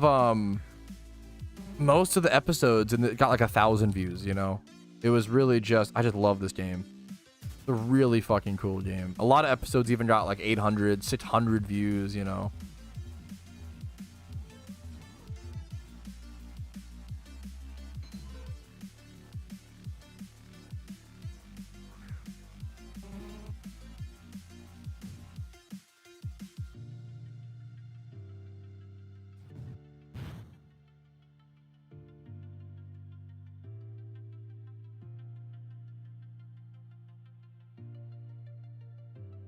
I'm like getting distracted. I'm like reminiscing on that series.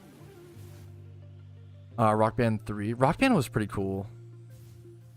Yup. Dungeon Defenders and Minecraft on Xbox 360. What a nostalgic fucking time. Absolutely, man. The War Turtle Swarm. No, it would break my catch streak for repeat balls, so I wouldn't be able to go back to Dittos. And then I don't need War Turtles. It's a good question. I could like shiny check the War Turtles. That's fine. Where is it at? It would only be the shiny check. I don't think it's worth it, man. All right, but I've officially been live for 4 hours. I'm gonna go ahead and catch one more Ditto, fellas, and probably call it. Yeah, Castle Crashers. We're reminiscing on like Xbox 360 games. Castle Crashers co-op with the boys. Dude, Dungeon Defenders. When Minecraft released on Xbox, that was a big deal. Anyways, we're getting off topic. It's a fun little. This is the on-stream topics you can find yourself if you want to come join the stream. We just do a lot of other video games, movies, TV shows, anime, whatever it is for the day. Just a lot of, you know, fun discussion while playing Pokemon in the background. Like the video if you enjoyed it. Dislike if not. Subscribe to the channel for daily Pokemon uploads. I do upload a video every single day on this beautiful game that I love so much. Thanks for watching as per usual. Discord down below. And if you want to go above and beyond and support the content, YouTube membership, Twitch Prime, Twitch subs, PayPal, and Venmo. But really, guys, Factor. This month, Factor is the best way to support by far. Link or code will be both in the description first thing. If you want to support, it means the world to me, and it supports the subathon and the streamathon, and it supports just you getting a dope deal and some cool food. So I will see you guys tomorrow. Have a good night. Happy start of the week, Monday. Peace Reno, fellas. All right. That was a banger. You know what? I'm always really nervous. If I take a break from streaming for a little bit, I'm always so nervous to come back. That was a perfect comeback stream. And thank you guys for being so fun, making it so easy, making it so chill. I really love just talking movies, talking games. That's what it's all about. That's what streaming is all about in my opinion, having those fun discussions. So thank you guys for being so fucking cool today.